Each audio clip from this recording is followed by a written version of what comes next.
स्वागत करता हूं मैं जवाहर चौधरी जी, अतुल जी, बयार जी, बलदेव त्रिपाठी जी काफी दिनों के बाद आए हैं, और ऐसे तमाम लोग जो हमारे पुराने सहभागी हैं। हरीश कुमार जी पहली बार हमारे इस गोष्ठी में आए हैं। इन सबका मैं हृदय से स्वागत करता हूं। यह व्यंगधारा की 60वीं गोष्ठी है। 6 दशक मतलब 6 दशक की संख्या पूरी हुई बोलने है। वाले के अतिरिक्त सब लोग माइक बंद कर लें तो कृपा होगी। हाँ,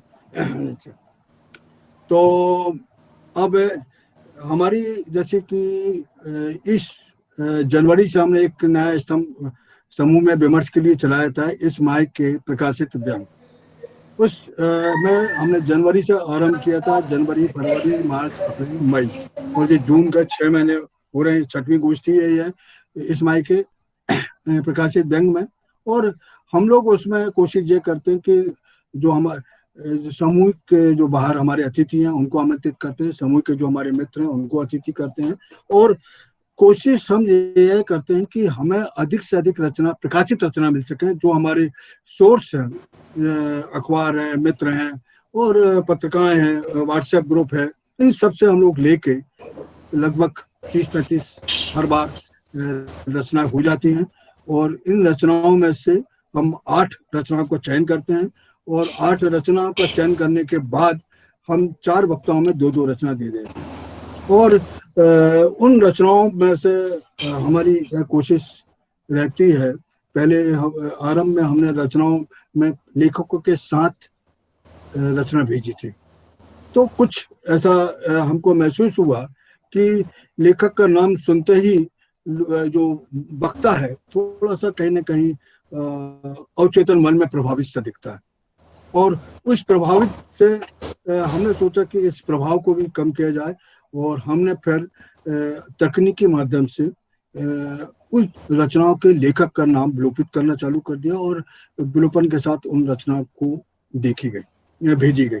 और किंतु यह भी सच है कि वो रचनाएं हमारे जो समूह के ग्रुप हैं और जो हमारे आसपास के जो अखबार हैं जिनमें ज्यादा छपते हैं, सुबह सवेरे है, नई दुनिया है, अमर उजाला है, जागरण है, भास्कर है, और ऐसे तमाम, हिंदुस्तान है, साप्ताहिक हिंदुस्तान, ऐसे तमाम रचनाओं से हम लोग एकत्रित करते हैं। तो कहीं ना कहीं कुछ पाठक, अधिकांश पाठक पढ़े हुए रहते हैं, और पढ़ने के बाद यह भी सच है कि वो पढ़ के अलग कर देते हैं, और उनकी स्मृति से कहीं ना कहीं जो खास रचना रहती है वो तो स्मृति में रह जाती है, और जो साधारण रचना रहती है वो विलंबित हो जाती है, और कई बार लेखक का नाम विलोपित हो जाता है। अच्छा, क्या है कि सबसे बड़ी बात है कि हमारा यह लेखकों का समूह है, लेखक ही आलोचक है, लेखक ही लेखक है। तो उस स्थिति में क्या होता है कि रचना लगभग जितने लेखक हमारे समूह में जोड़ते हैं वो लगभग कहीं ना कहीं 50% तो पढ़े रहते हैं, 50% रहते हैं। तो आज हमारे बीच में 4 वक्ता हैं। हरीश कुमार सिंह उज्जैन से आते हैं, व्यंग लिखते हैं और कविता कहानी भी लिखते हैं, और काफी पुराने व्यंगकार हैं और काफी चर्चित भी हैं। इनके 2 संग्रह आ चुके हैं। दूसरे वक्ता हैं दिलीप तेतरवे जी। आप रांची में रहते हैं, पत्रकार हैं, व्यंगकार हैं, उपन्यासकार हैं, और इनकी कई पुस्तकें आ चुकी हैं, और जो हमारे समूह में हैं तो अनेक बार हमसे किसी न किसी माध्यम से, चाहे विमर्श हो, चाहे रचना पाठ हो, उसमें जुड़े रहे। और कुंदन सिंह परिहार काफी वरिष्ठ हैं, हमारे साथ तो रहते हैं, किंतु क्या है कि जब हम आग्रह करते तो हमारे आग्रह को मान भी लेते हैं। और इनके ऊपर हमने व्यंगधारा की एक महत्वपूर्ण श्रृंखला थी, महत्व व्यंग्यकार, उस पर हम लोगों ने काम किया था। अभी तक महत्व व्यंग्यकार में 2 व्यंग्यकारों पे हमने केंद्रित कार्यक्रम आयोजन किए थे। उनमें सर्वप्रथम कुंदन सिंह परिहार जी पे किया था, आज वो वक्ता के रूप में है। और दूसरी जो थी वो हमने संतोष खरे जी सतना के ऊपर केंद्रित किया था। अभी ये निरंतर श्रृंखला भी चालू है। अभी जो हमारे नए व्यंग्यकार हैं उनको भी हम इसमें शामिल करेंगे। और परिहार जी के पास बाद और चौथे और आज के आखिरी वक्ता होंगे डॉक्टर अतुल चतुर्वेदी जी। आप कोटस में हैं, आप शिक्षा विभाग में हैं, आप कहानी, कविता और व्यंग लिखते हैं और आलोचना भी करते हैं। उनकी आलोचना व्हाट्सएप ग्रुप में या दूसरी जगह पढ़ती है, बड़ी सटीक रहती है। अनेक कोणों से मतलब रचनाओं का विवेचन भी करते हैं। और इन चारों को हमने 8 रचना दी है आज की गोष्ठी के। हाँ, एक और बात हम मतलब याद दिला दें कि हमारी इन गोष्ठियों में अध्यक्ष की के लिए कोई स्पेस नहीं रखा हमने। अध्यक्ष हमारी गोष्ठी में होते ही नहीं है। और उसका सबसे बड़ा कारण क्या है कि कहीं ना कहीं अध्यक्ष जो उद्बोधन होता है उसमें कहीं ना कहीं रिपीटिशन होता है, जो टिप्पणियां हो जाती हैं या कुछ हो, एक आध दो बार नई बात हो जाती है। तो उसके लिए हमने सोचा है कि हम अपने वक्ताओं को समय दें। अध्यक्ष का जो 8, 10, 12 मिनट का जो रहता है, हम उनको अपने वक्ताओं में बांट देते हैं। हमारे जो नियमित वक्ता के साथ जो बाद में जो रहते हैं, अच्छा, उन पे भी हम दे देते हैं। तो मैं चाहूंगा कि आज की गोष्ठी के प्रथम वक्ता हरीश कुमार सिंह हैं। वो उनको 2 रचना दी गई हैं, सत्ता का हाथी और अंधे, और दूसरी रचना है वेंगा प्लेक्सी 20। और लगभग मैं चाहूंगा कि वक्तागण 10 या 12 मिनट में अपनी बात कहें। तो मैं बहुत सम्मान के साथ, बहुत आदर के साथ हरीश कुमार सिंह जी से आग्रह करता हूं कि इन रचनाओं पे अपनी बात रखें।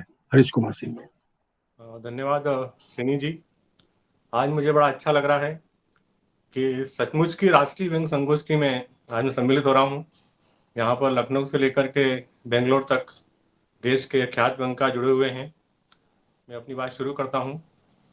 व्यंगधारा परिवार के संयोजक, ख्यात संपादक, समालोचक डॉक्टर रमेश तिवारी जी, वरिष्ठ व्यंगकार श्री रमेश सैनी जी, विशिष्ट वक्ता विख्यात व्यंगकार रायपुर से श्री दिलीप तेतरवे जी, आदरणीय श्री कुंदन सिंह परिहार जी, अतिथि वक्ता कोटा से प्रसिद्ध व्यंगकार श्री अतुल चतुर्वेदी जी, और हमारे इंदौर के वरिष्ठ व्यंगकार डॉक्टर जवाहर चौधरी जी, व्यंग के उद्दंड विद्यार्थी सुनील जैन राही जी, विवेक जी, अनूप शुक्ला जी, और व्यंग धारा से जुड़े देश के ख्यातनाम व्यंगकार बंधुओं।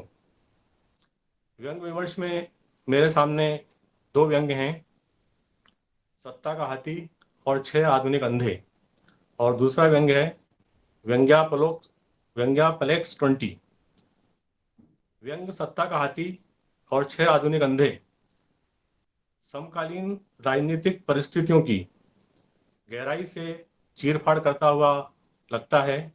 और एक दंत कथा जो आप सबने हमने बचपन से सुनी है, हाथी और 6 अंधे व्यक्ति, उसको आधुनिक रूप में व्यंगकार के द्वारा प्रस्तुत किया गया है। जहाँ तक मूल कथा या कहानी का सवाल है, आप सभी जानते हैं किसी गांव में 6 अंधे आदमी रहा करते थे, और एक दिन गांव वालों ने उन 6 अंधे आदमियों को बताया कि आज गांव में हाथी आया है। तो हाथियों के बारे में उन अंधों ने केवल सुना था, उसको कभी महसूस नहीं किया था। उन्होंने कहा कि चलो चलते हैं, हम हाथी को देख नहीं सकते, महसूस तो कर सकते हैं। तो जब वो हाथी के पास गए तो किसी ने हाथी का पैर छुआ तो कहा कि हाथी एक खंबे की तरह होता है। किसी ने पूंछ पकड़कर बताया कि हाथी रस्सी की तरह होता है। किसी ने पेड़ के तने की तरह बताया। आदि आदि इस तरह से कथा वो चलती है। जहां तक इस व्यंग का सवाल है, सत्ता का हाथी और 6 आधुनिक अंधे वर्तमान सत्ता के अकेले मदमस्त हाथी और जनतंत्र पर पकड़ के लिए उनके द्वारा अभिव्यक्ति की आजादी पर लगाए जा रहे पहरों के खतरों को भांपते हुए यह व्यंग उन्हें बखूबी उजागर करता है। यह व्यंग आमजनों के बीच खींची जा रही दीवारों को उन्हें लड़ाने की कुटिल चालों की ओर भी इंगित करता है। इसी व्यंग में एक बात आती है कि जब एक आधुनिक अंधे ने हाथी की पूंछ को छुआ तो उसने कहा कि हाथी तो रस्सी के समान है, आप चाहे तो रस्सी के सहारे सत्ता की सीढ़ी पर चढ़ भी सकते हैं, और चाहे तो रस्सी से विरोधियों का गला भी दबा सकते हैं। हम देख रहे हैं कि किस तरह से वर्तमान परिस्थितियों में जो विरोधी हैं उन पर किस तरह से सीबीआई का, ईडी का शिकंजा कसा जाता है। तो कुल मिलाकर के ये जो व्यंग्य है वर्तमान केंद्र सरकार कहें या सत्ता कहें उस पर बहुत बड़ा कटाक्ष करता है। आपदा काल में आपने देखा होगा कि नीरो का चैन से बांसुरी बजाने का प्रसंग भी इसमें आया है। तो किस तरह से कोरोना काल में जब देश में मौतें हो रही थीं तो मौतें छिपाई भी जा रही थीं और माननीय चुप बैठे हुए थे। तो ये माननीय के मौन पर भी कटाक्ष करता है। कुल मिलाकर यह एक संपूर्ण व्यंग्य रचना मुझे लगी जिसमें सत्ता के हाथी के विरुद्ध कहने पर राजद्रोह या राष्ट्रद्रोह का सामना बोलने वाले को करना पड़ता है। और यदि आप पाला बदल लें तो सत्ता के प्रचार करने के लिए आपको मनचाहा पद भी मिल जाता है। व्यंग्यकार की सोच और संप्रेषण में मुझे इस व्यंग्य में ताजगी दिखाई देती है। भाषा का प्रवाह उत्तम रहा है। वर्तमान सत्ता का चरित्र इस व्यंग्य में पूर्ण रूप से उभर कर आता है। व्यंग्यकार अपने समाज की शोषित और भ्रमित जनता के दर्द का उद्घोषक माना जाता है और इस लिहाज से व्यंग्यकार बधाई का पात्र है। दूसरा व्यंग्य व्यंग्याप्लेक्स 20 टीवी के अनचाहे विज्ञापनों, बीमार होने पर दवाओं के व्हाट्सएप या नुस्खों और जो दवाएं होती हैं, मेडिसिन होती हैं, उनके क्या क्या नाम हो सकते हैं, जो चौपहिया वाहन कार या व्यक्तियों का जो अजब गजब नामकरण होता है, यह व्यंग्य उसको लेकर के है। यह सही है कि आदमी जब बीमार हो जाता है तो पहले वो खुद ही इलाज करता है और फिर जिसको बताता है कि मैं बीमार हो गया हूँ तो उसको जो वो दवाएं सजेस्ट कर देते हैं वो खाता रहता है और जब तक उसे उठा करके हम अस्पताल या डॉक्टर के पास नहीं ले जाएं वो जाने को तैयार नहीं होता है। तो इस तरह से ये जो व्यंग्य है, हमारे आसपास जो व्हाट्सएप का ज्ञान है, जो ज्ञानी विज्ञानी हमको व्हाट्सएप ने दिए हैं, तो ऐसे में डॉक्टर की क्या जरूरत है। तो रोगी होने पर आम आदमी के मनोविज्ञान पर यह व्यंग्य प्रहार करता है। नामकरण रोचक हो, नाम सबसे अलग हो, तभी लोगों का ध्यान जाता है। आपने सुना होगा कि सौंदर्य प्रसाधन बनाने की एक कंपनी है लक्मे, अभी नंबर 1 कंपनी है। ये जब कंपनी बनी थी तो इसका नाम लक्ष्मी रखा गया था। कंपनी वालों ने कहा कि यदि इसका नाम लक्ष्मी रखेंगे तो ये कंपनी चलेगी नहीं, तो उसका नाम बदल के उन्होंने लक्मे कर दिया और वो कंपनी आज सुविख्यात है। तो ठीक इसी तरह से ये जो व्यंग्य है, व्यंग्यकार ने इस व्यंग्य में कारों के जो अजीबोगरीब नाम हैं उसकी भी अनुसंधात्मक पड़ताल की है और काफ़ी उनकी विवेचना की है। नामों की महिमा आप सभी जानते हैं, अपरंपरार है और यह आज भी जारी है।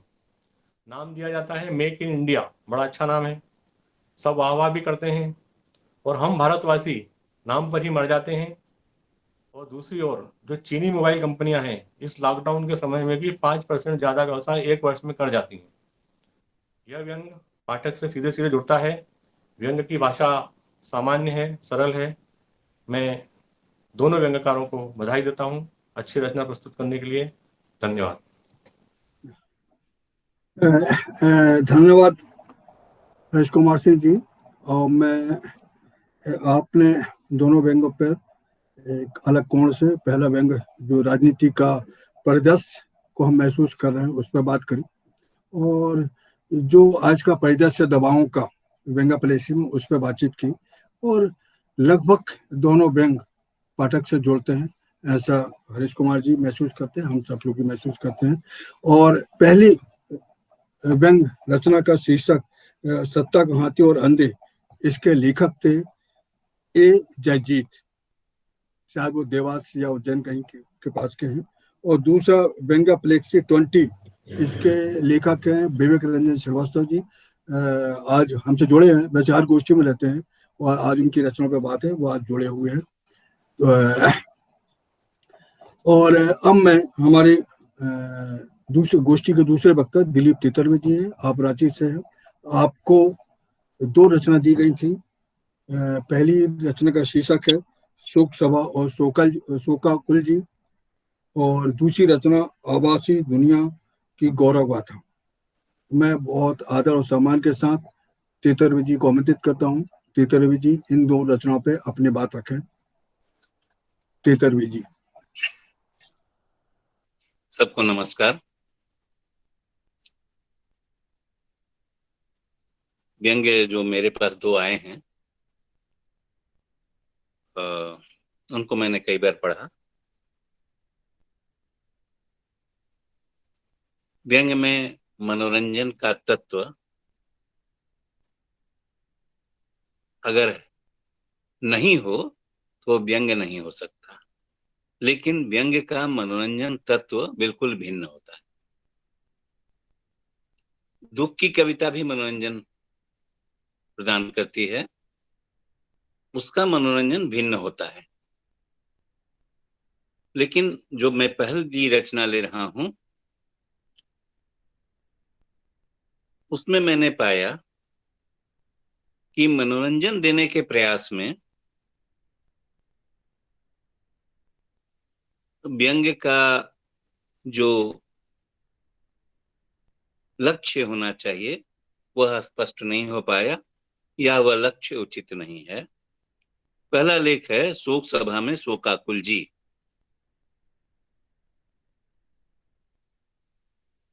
मुझे इस व्यंग्य का लक्ष्य जो है वह उचित नहीं लगा। इसका स्पष्ट कारण है,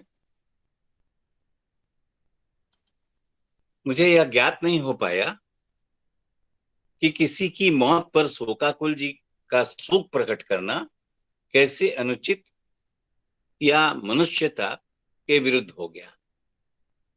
लेखक ने कहा है कि शोक व्यक्त करना उनका शौक रहा है, लेकिन मेरा अनुभव है कि कोरोना काल के पहले भी आमतौर से शहरों में लोग किसी की मौत पर मात्र फॉर्मेलिटी निभाने आते हैं और शोकाकुल लोगों के घर में पहुंचकर अपना चेहरा दिखाकर यथाशीघ्र भागने की तैयारी में रहते हैं। मेरे विचार में शोकाकुल जी का जो शौक है शोक व्यक्त करने का किसी की मृत्यु पर, वह एक अच्छा शौक है। शौक से ही सही, कम से कम एक व्यक्ति तो जुड़ जाता है जो जाकर के वहां सांत्वना देता है, चाहे वो जिन शब्दों में दे। शोकाकुल जी व्यंग्य बाण के काबिल नहीं है, ऐसा मुझे प्रतीत होता है।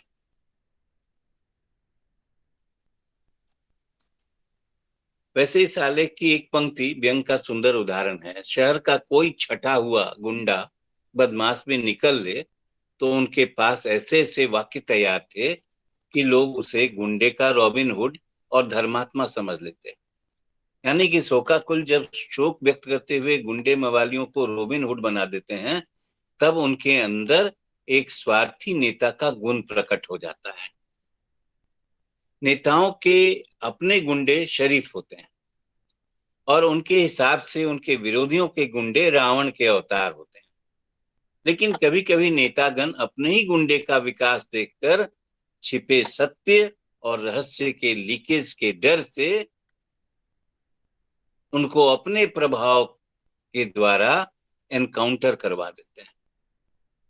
कुछ नेता लोग तो शोक सभा को ही राजनीतिक लाभ की सभा बना देते हैं। हाल में ऐसे कई उदाहरण यूपी के शीर्ष नेताओं ने प्रस्तुत किए हैं। मेरी समझ में आलोच्य आलेख में व्यंग्य के लक्ष्य का निर्धारण या चयन उचित प्रतीत नहीं होता है। व्यंग्य आलेख में व्यंग्य किस पर करना है, यानी व्यंग्य का लक्ष्य कौन है, यह तय करना सबसे महत्वपूर्ण कार्य होता है और व्यंग्य का लक्ष्य आलेख में स्पष्ट परिलक्षित होना चाहिए। फिर भी मैं उनकी जो एक पंक्ति है, एक अंश है, उसके लिए लेखक को बहुत बधाई देना चाहता हूँ। दूसरा आलेख जो मेरे सामने विवेचना के लिए उपस्थित है वह है आभासी दुनिया की गौरव गाथा। इस आलेख में व्यंग्य का लक्ष्य स्पष्ट है। इसमें मनोरंजन का तत्व ही व्यंग्यात्मक है। वे लोग जो आभासी दुनिया के कीड़े हो गए हैं, या हम कहें कि आभासी दुनिया के एडिक्ट हो गए हैं, और वे अपने परिवार के सुख दुख से अलग अपनी आभासी दुनिया में लगातार विचरण करते रहते हैं, ऐसे लोग वस्तुतः मानसिक रोगी हैं, उनको इलाज की जरूरत है और उसके लिए उनको साइकोलॉजिस्ट के पास जाना चाहिए। आभासी दुनिया के एडिक्ट लोगों का सुख तो किसी ग्रुप के एडमिन बनने में है, सुंदर कमेंट पाने में है, बहुत से फॉलोवर्स बनाने में है। भले घर के लोग उनके आभासी दुनिया में रहने के कारण उनको फॉलो करना छोड़ दें और वे अपने परिवार के लोगों को फॉलो करना त्याग दें। आलेख की इन पंक्तियों में सुंदर व्यंग है। वे अपने काम में सुबह से लेकर देर गए रात तक पूरी तरह मशगूल रहते हैं। सच्चाई यह है कि इस आभासी दुनिया के चलते ही उन्हें अपने असल नाते, रिश्ते और संबंध तक त्यागने पड़े हैं। उनका त्याग स्तुत्य और अनुकरणीय है। व्यंगकार ने यह भी अच्छा तंज किया है कि आभासी दुनिया में खोए लोग मात्र अपनों से दूर नहीं हो जाते, बल्कि वे अपने से भी दूर हो जाते हैं। कल्पना में खोए रहना एक मानसिक बीमारी है जो आभासी दुनिया में रमे लोगों को इन दिनों मुफ्त में कोरोना की तरह ट्रांसमिट हो जाती है। यही कारण है कि दुनिया भर में इन दिनों एक मुहिम चल रही है, bring your family in the real world. लोगों को कल्पना लोक से निकालकर वास्तविक लोक में ले जाना आज के लिए बहुत आवश्यक है। कल्पना जीवी लोग कभी भी यथार्थ को नहीं देख पाते और जो यथार्थ नहीं देखता है वह कभी भी जीवन को समझ ही नहीं पाता। और यह एक सच है कि आलोचक आज आभासी दुनिया पर है, लेकिन सामाजिक और साहित्यिक लाभ के लिए, न कि एडिक्ट बनने के लिए। दूसरी बात, इन दोनों व्यंग्य के परिप्रेक्ष्य में मैं कहूंगा कि अखबारी व्यंग्य जो है उसमें कुछ आमतौर से जो अखबारी व्यंग्य आ रहे हैं जिनको हम कह सकते हैं कि हड़बड़ी में लिखा गया व्यंग्य है, जैसे हड़बड़ी में लिखा गया समाचार आजकल बोला जाता है या बनाया जाता है या गढ़ा जाता है, तो व्यंग्य या कोई भी कृति, कोई भी रचना गढ़ी नहीं जाती है। रचना गढ़ने की चीज नहीं है। रचना लेखक के अंदर स्वस्फूर्त होनी चाहिए। वह स्वस्फूर्त तभी हो सकती है कोई रचना जब व्यक्ति समाज से सीधा जुड़ा हुआ हो। आप एसी चैम्बर में बैठकर या कहें कि कोरोना काल में हम बैठे हुए हैं अंदर तो हम अखबारों से सूचना लेके लिख रहे हैं, तब नहीं होगा व्यंग्य। अगर व्यंग्य लिखना है तो आपको लाशों की भीड़ देखने के लिए गंगा के तट पर जाना होगा और पता करना होगा किसने लाश फेंकी है, किसने यह अपराध किया है। बिना गंतव्य, बिना आप वस्तु क्षेत्र के अध्ययन के अगर कोई व्यंग्य लिखते हैं या कोई भी कृति लिखते हैं, कहानी लिखते हैं, तो वह कहानी नहीं हो सकती, कल्पना हो सकता है, गल्प आपको प्राप्त हो सकता है। अतः व्यंग्य के लिए जो अखबारी जो है कि एडिटर का फोन आया, फला विषय पर लिख दीजिए, बहुत तेज चल रही है, विषय पर बहुत डिस्कशन हो रहा, ये प्रवृत्ति पहले के संपादकों में नहीं थी। आज के संपादकों में ये प्रवृत्ति बन गई कि विषय भी दे देंगे और साथ साथ हिदायत भी दे देंगे। इस राजनेता के खिलाफ नहीं लिखना है, राम जी के बारे में नहीं लिखना है और इसके बारे में उसके बारे में नहीं लिखना है। तो बंधन में लिखा गया व्यंग्य अखबारी आलेख आमतौर से होता है और बंधन में कोई भी कृति नहीं होती, कोई रचनात्मक कार्य नहीं होता, कोई साहित्यिक कार्य नहीं होता। धन्यवाद।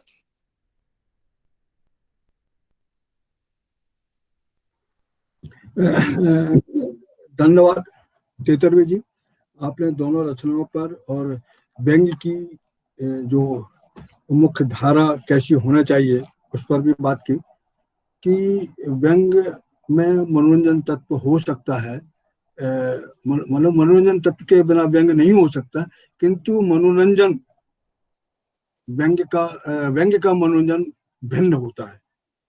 एक ये महत्वपूर्ण रेखांकित करने वाली बात है। और एक बात उन्होंने भी कही कि जो शोकाकुल परिवार है, शोक वाले जो लोग जाते हैं उसको इस ढंग से नहीं सोचना चाहिए कि मनोरंजन करने आए या रस्म अदायगी करने आए।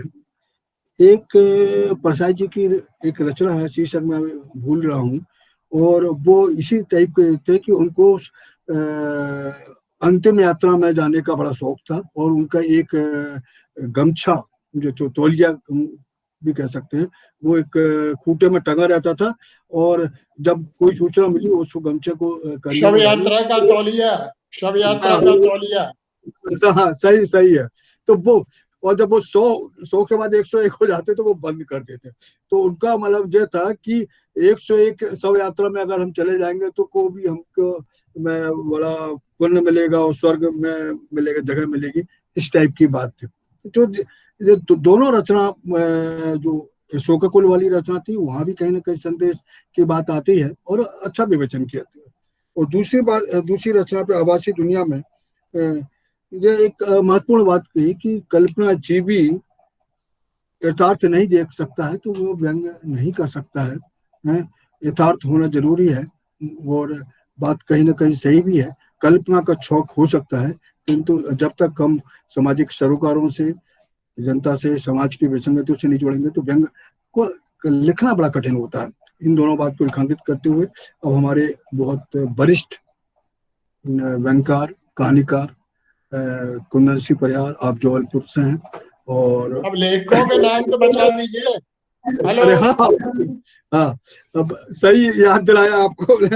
पहले जो शोक सभा में शोकल जी की जो रचना है वो मुकेश जोशी की रचना है, और आभासी दुनिया में गौरव गाथा तीरथ सिंह खरबंदा जी की रचना है। तो अब मैं जो बुजुर्गों के साथ यही तो रहता है कि मतलब आप याद दिलाते रहते हैं समझे चूक ना हो जाए। तो मैं बहुत सम्मान के साथ परिहार जी को आमंत्रित करता हूँ। परिहार जी को हमने 2 रचनाएं दी हैं। पहली रचना उद्घाटन एक निजी अस्पताल का, और दूसरी रचना निरीता का रोना। मैं बहुत आदर और सम्मान के साथ परिहार जी को आमंत्रित करता हूँ कि वे इन रचनाओं पर अपनी बात रखें। परिहार जी। हाँ भैया, आवाज आ रही है मेरी? हेलो। जी आ रही है। अच्छा, धन्यवाद सैनी जी। तो पहली रचना का शीर्षक है उद्घाटन एक निजी अस्पताल का। आजकल जो अस्पतालों में मुनाफा ज्यादा दिखाई पड़ रहा है दूसरी संस्थाओं की तुलना में, उस पर ये रचना है कि होशियार लोग किस तरह अब अस्पतालों पर दांव लगा रहे हैं। पहले कोई एक समय था जब शिक्षा संस्थाओं को ज्यादा लाभप्रद समझा जाता था। आजकल अस्पतालों को खोलने को ज्यादा फायदेमंद, ज्यादा मुनाफे की चीज समझा जाता है। तो होशियार लोग इसी तरफ मुड़ रहे हैं। एक होटल कारोबारी है इस रचना में जो मंदी से पीड़ित है, और इसीलिए वो अपने होटल को एक निजी अस्पताल में परिवर्तित करते हैं। उनको इस व्यवसाय में, अस्पताल के व्यवसाय में ही सोना, चांदी, हीरा, मोती सब कुछ दिखाई पड़ता है, और इसलिए वो अपने होटल को अस्पताल में बदलते हैं। खास बात यह है जो कि उनका कहना है कि ये हॉस्पिटल की स्थिति बड़ी अच्छी है, अनुकूल है, क्योंकि ये श्मशान घाट के मार्ग पर स्थित है। अब उसका जो व्यंग्य है उसको आप समझ सकते हैं। वो भाषण देते हैं जो होटल कारोबारी हैं, और वही भाषण जो है वो ये रचना के रूप में हमारे सामने आता है। कहते हैं कि बहुत माल कूटा, यानी होटल व्यवसाय में बहुत माल कूटा, और अब समाज सेवा का पुण्य लूटना चाहते हैं। उनके होटल, उनके अस्पताल में, जो अस्पताल वो खोलने जा रहे हैं, सभी पैथियों से इलाज होगा, सभी रूम आईसीयू हैं। लेकिन आईसीयू का अर्थ यहाँ कुछ दूसरा है। वो अंग्रेजी के अक्षर आई, मैं, सी देखना, और यू तुम, यानी मैं तुमको देखता रहूंगा। कब तक देखता रहूंगा? जब तक आपकी जेब खाली ना हो जाए तब तक ये देखेंगे। वहाँ 24 घंटे 7 दिन सेवा प्राप्त होगी। मामूली ब्याज पर ऋण प्राप्त होगा। बीमा होगा जिसका भुगतान तुरंत प्राप्त होगा। मेडिकल स्टोर की सुविधा है। मेडिकल कंपनियों के मालिक उनके सगे साले हैं, और ऑक्सीजन प्लांट के मालिक भतीजे हैं। इसके अलावा कुछ ऑफर्स हैं, उनको भी आप सुन लें। ऑफर्स ये हैं कि पहले 500 मरीजों का एक के साथ एक बीमारी का मुफ्त इलाज, यानी एक बीमारी का इलाज होगा, दूसरी मुफ्त होगी। और वो बीमारी नहीं भी होगी तो वो ढूंढ निकालेंगे अस्पताल वाले, ऐसा उसमें लिखा हुआ है। अगले 500 मरीजों को फ्री एम्बुलेंस, ऑक्सीजन, वेंटिलेटर्स और एम्बुलेंस, ऑक्सीजन, वेंटिलेटर, ये सारी चीजें जो है वो फ्री मिलेंगी बशर्ते की जरूरत हो। अब ये तो संभव नहीं है कि 500 मरीजों को एम्बुलेंस, ऑक्सीजन और वेंटिलेटर्स जैसी महंगी चीजों की सुविधा फ्री प्राप्त हो सके, किंतु बशर्ते की जरूरत हो का जो शर्त लग गई है, उससे लगता है कि इसका निर्धारण कब इनकी जरूरत है, कब जरूरत नहीं है, ये अस्पताल वाले ही इसका निर्धारण करेंगे। तो ये उन्होंने उसमें शर्त लगा दी है। इसके बाद अगले 1000 को पोस्टमार्टम फ्री। अब पोस्टमार्टम फ्री ये थोड़ा गड़बड़ लगता है, क्योंकि अस्पताल में जो मृत्यु होती है उसमें पोस्टमार्टम की जरूरत तो आमतौर से पड़ती नहीं है, जब तक कोई बहुत क्रिमिनल केस ना हो, कोई अपराधी भर्ती ना हो, संदेह किसी प्रकार का हो। अन्यथा अस्पताल ही मृत्यु का सर्टिफिकेट देता है, मृत्यु की वजह बताता है, इसलिए पोस्टमार्टम फ्री की कोई जरूरत तो यहाँ पर है नहीं। मरीजों का अंतिम संस्कार भी फ्री, बशर्ते के परिजनों ने बिल पूरा चुका दिया हो। इसके अतिरिक्त वहां पर नीम वैद्य होंगे, यानी नामी वैद्य। नीम आप समझते हैं कि जो आधे होते हैं उनको उर्दू में नीम कहा जाता है, और नामी ग्रामी डॉक्टर होंगे 24 घंटे। हर वर्ष वो अपने शौक या शोध के लिए यूरोप यात्रा करेंगे। स्वास्थ्य मंत्री को आना था, किंतु वो स्वयं कोरोना से पीड़ित हो गए, इसलिए वो नहीं आ सके।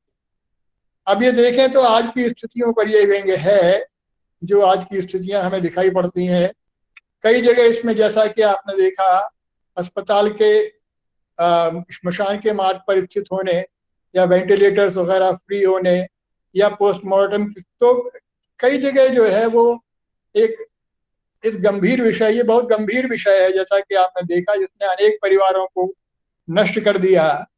अनेक परिवार नष्ट हो गए, और उसके अलावा बहुत से परिवार जो है उनको बहुत नुकसान उठाना पड़ा है आर्थिक रूप से, उसके बाद भी जानें नहीं बची हैं।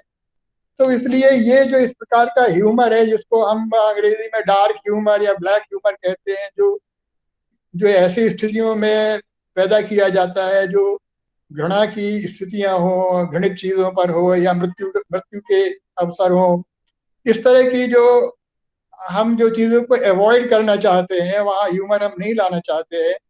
तो इस तरह की स्थितियों पर जो ह्यूमर की जाती है उसको डार्क या ब्लैक ह्यूमर कहते हैं। तो ये सब अस्पताल का श्मशान के मार्ग पर होना, या 500 मरीजों, 1000 मरीजों को पोस्टमार्टम फ्री होना, या संस्कार फ्री होना, ये सब जो है ये डार्क ह्यूमर है। इसके अलावा तो ये डार्क ह्यूमर जो है वो गंभीरता को, लेख की गंभीरता को थोड़ा कम करता है, इस बात पर ध्यान देना चाहिए। और दूसरी बात यह है कि इस प्रकार के जो तात्कालिक चीजों पर व्यंग्य लिखे जाते हैं, उनकी आयु मेरे ख्याल से अधिक नहीं होती है। तो लेखक को ये विचार करना चाहिए कि किस प्रकार थोड़ा ठहर कर लिखा जाए, ताकि उसमें कुछ ऐसे तत्वों का समावेश हो कि जो लेख है उसकी आयु कुछ लंबी हो, और कुछ ऐसी चीजें उसमें शामिल हो सके जिनका महत्व दीर्घ काल तक होता है। ये ठीक लेख है, और मैं उसके लेखक को बधाई देता हूँ। दूसरा लेख जो है वो निरीहता का रोना। निरीहता का रोना मूलतः जो आज आदमी जो निरीह हो गया है, ये इस बीमारी के आगे, इस महामारी के आगे, जिस तरह से आदमी के रूप में मनुष्य की सारा गर्व, सारी गरिमा, सारा गौरव सब नष्ट हो गया है।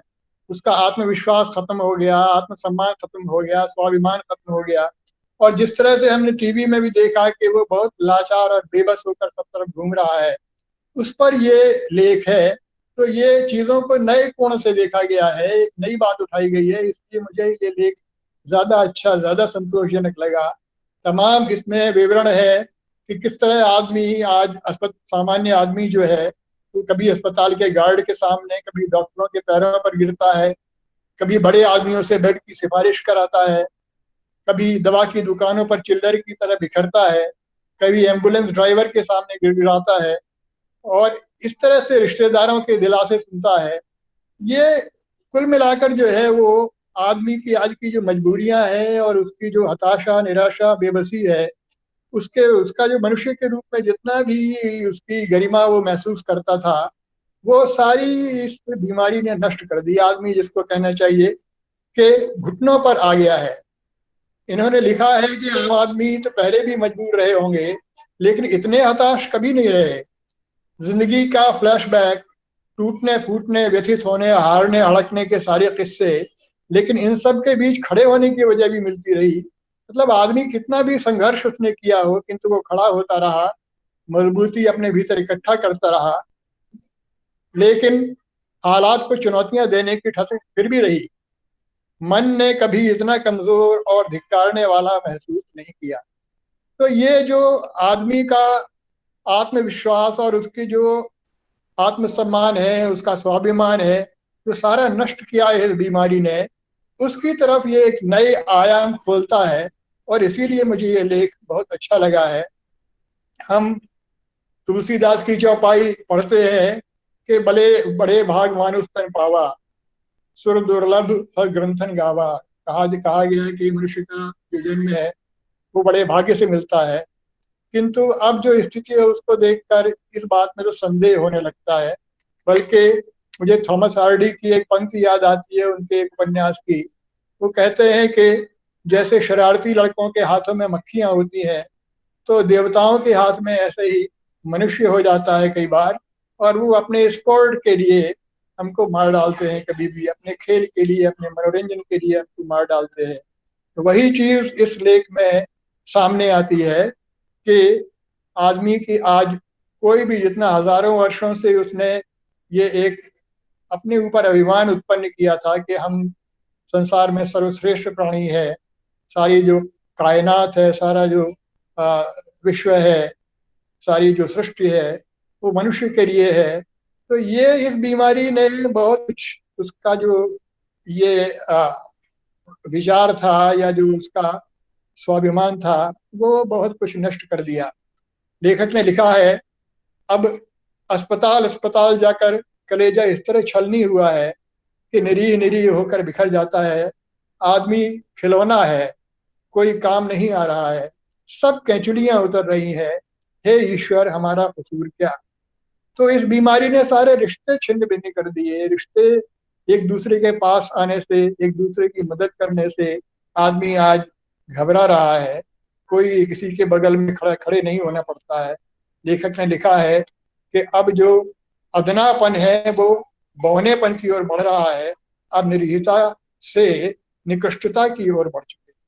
मतलब कहने का ये कि आदमी का जो महत्व और उसकी जो प्रतिष्ठा थी वो पूरी तरह ये बीमारी ने नष्ट कर दी। तो ये जो नया एक कोण है, मुझे लगा कि सैकड़ों लेख लिखे गए हैं, सैकड़ों व्यंग्य लिखे गए हैं कोरोना पर, किंतु उनमें से बहुत कम ऐसे हैं जो कि जिनमें कोई नई बात कही गई हो। और इसीलिए इसी कारण से मुझे ये लेख काफी अच्छा लगा और इसके लेखक को मैं विशेष रूप से बधाई देना चाहता हूँ। धन्यवाद। धन्यवाद प्रयाग जी। मैं भूल जाऊँ, इससे पहले नाम बता दूं। उद्घाटन एक निजी अस्पताल का प्रयाग जी ने इस रचना पर बात की थी। इसके लेखक हैं केंद्र अरोड़ा जी।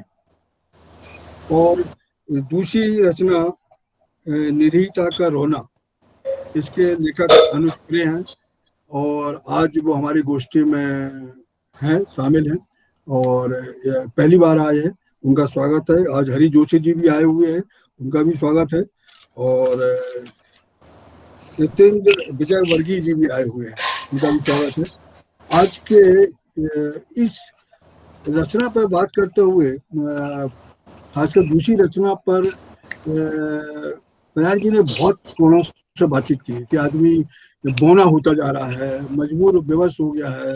ये दूसरी रचना किसकी है सैनी जी? अनुज खरे। अच्छा, बहुत अच्छी है। और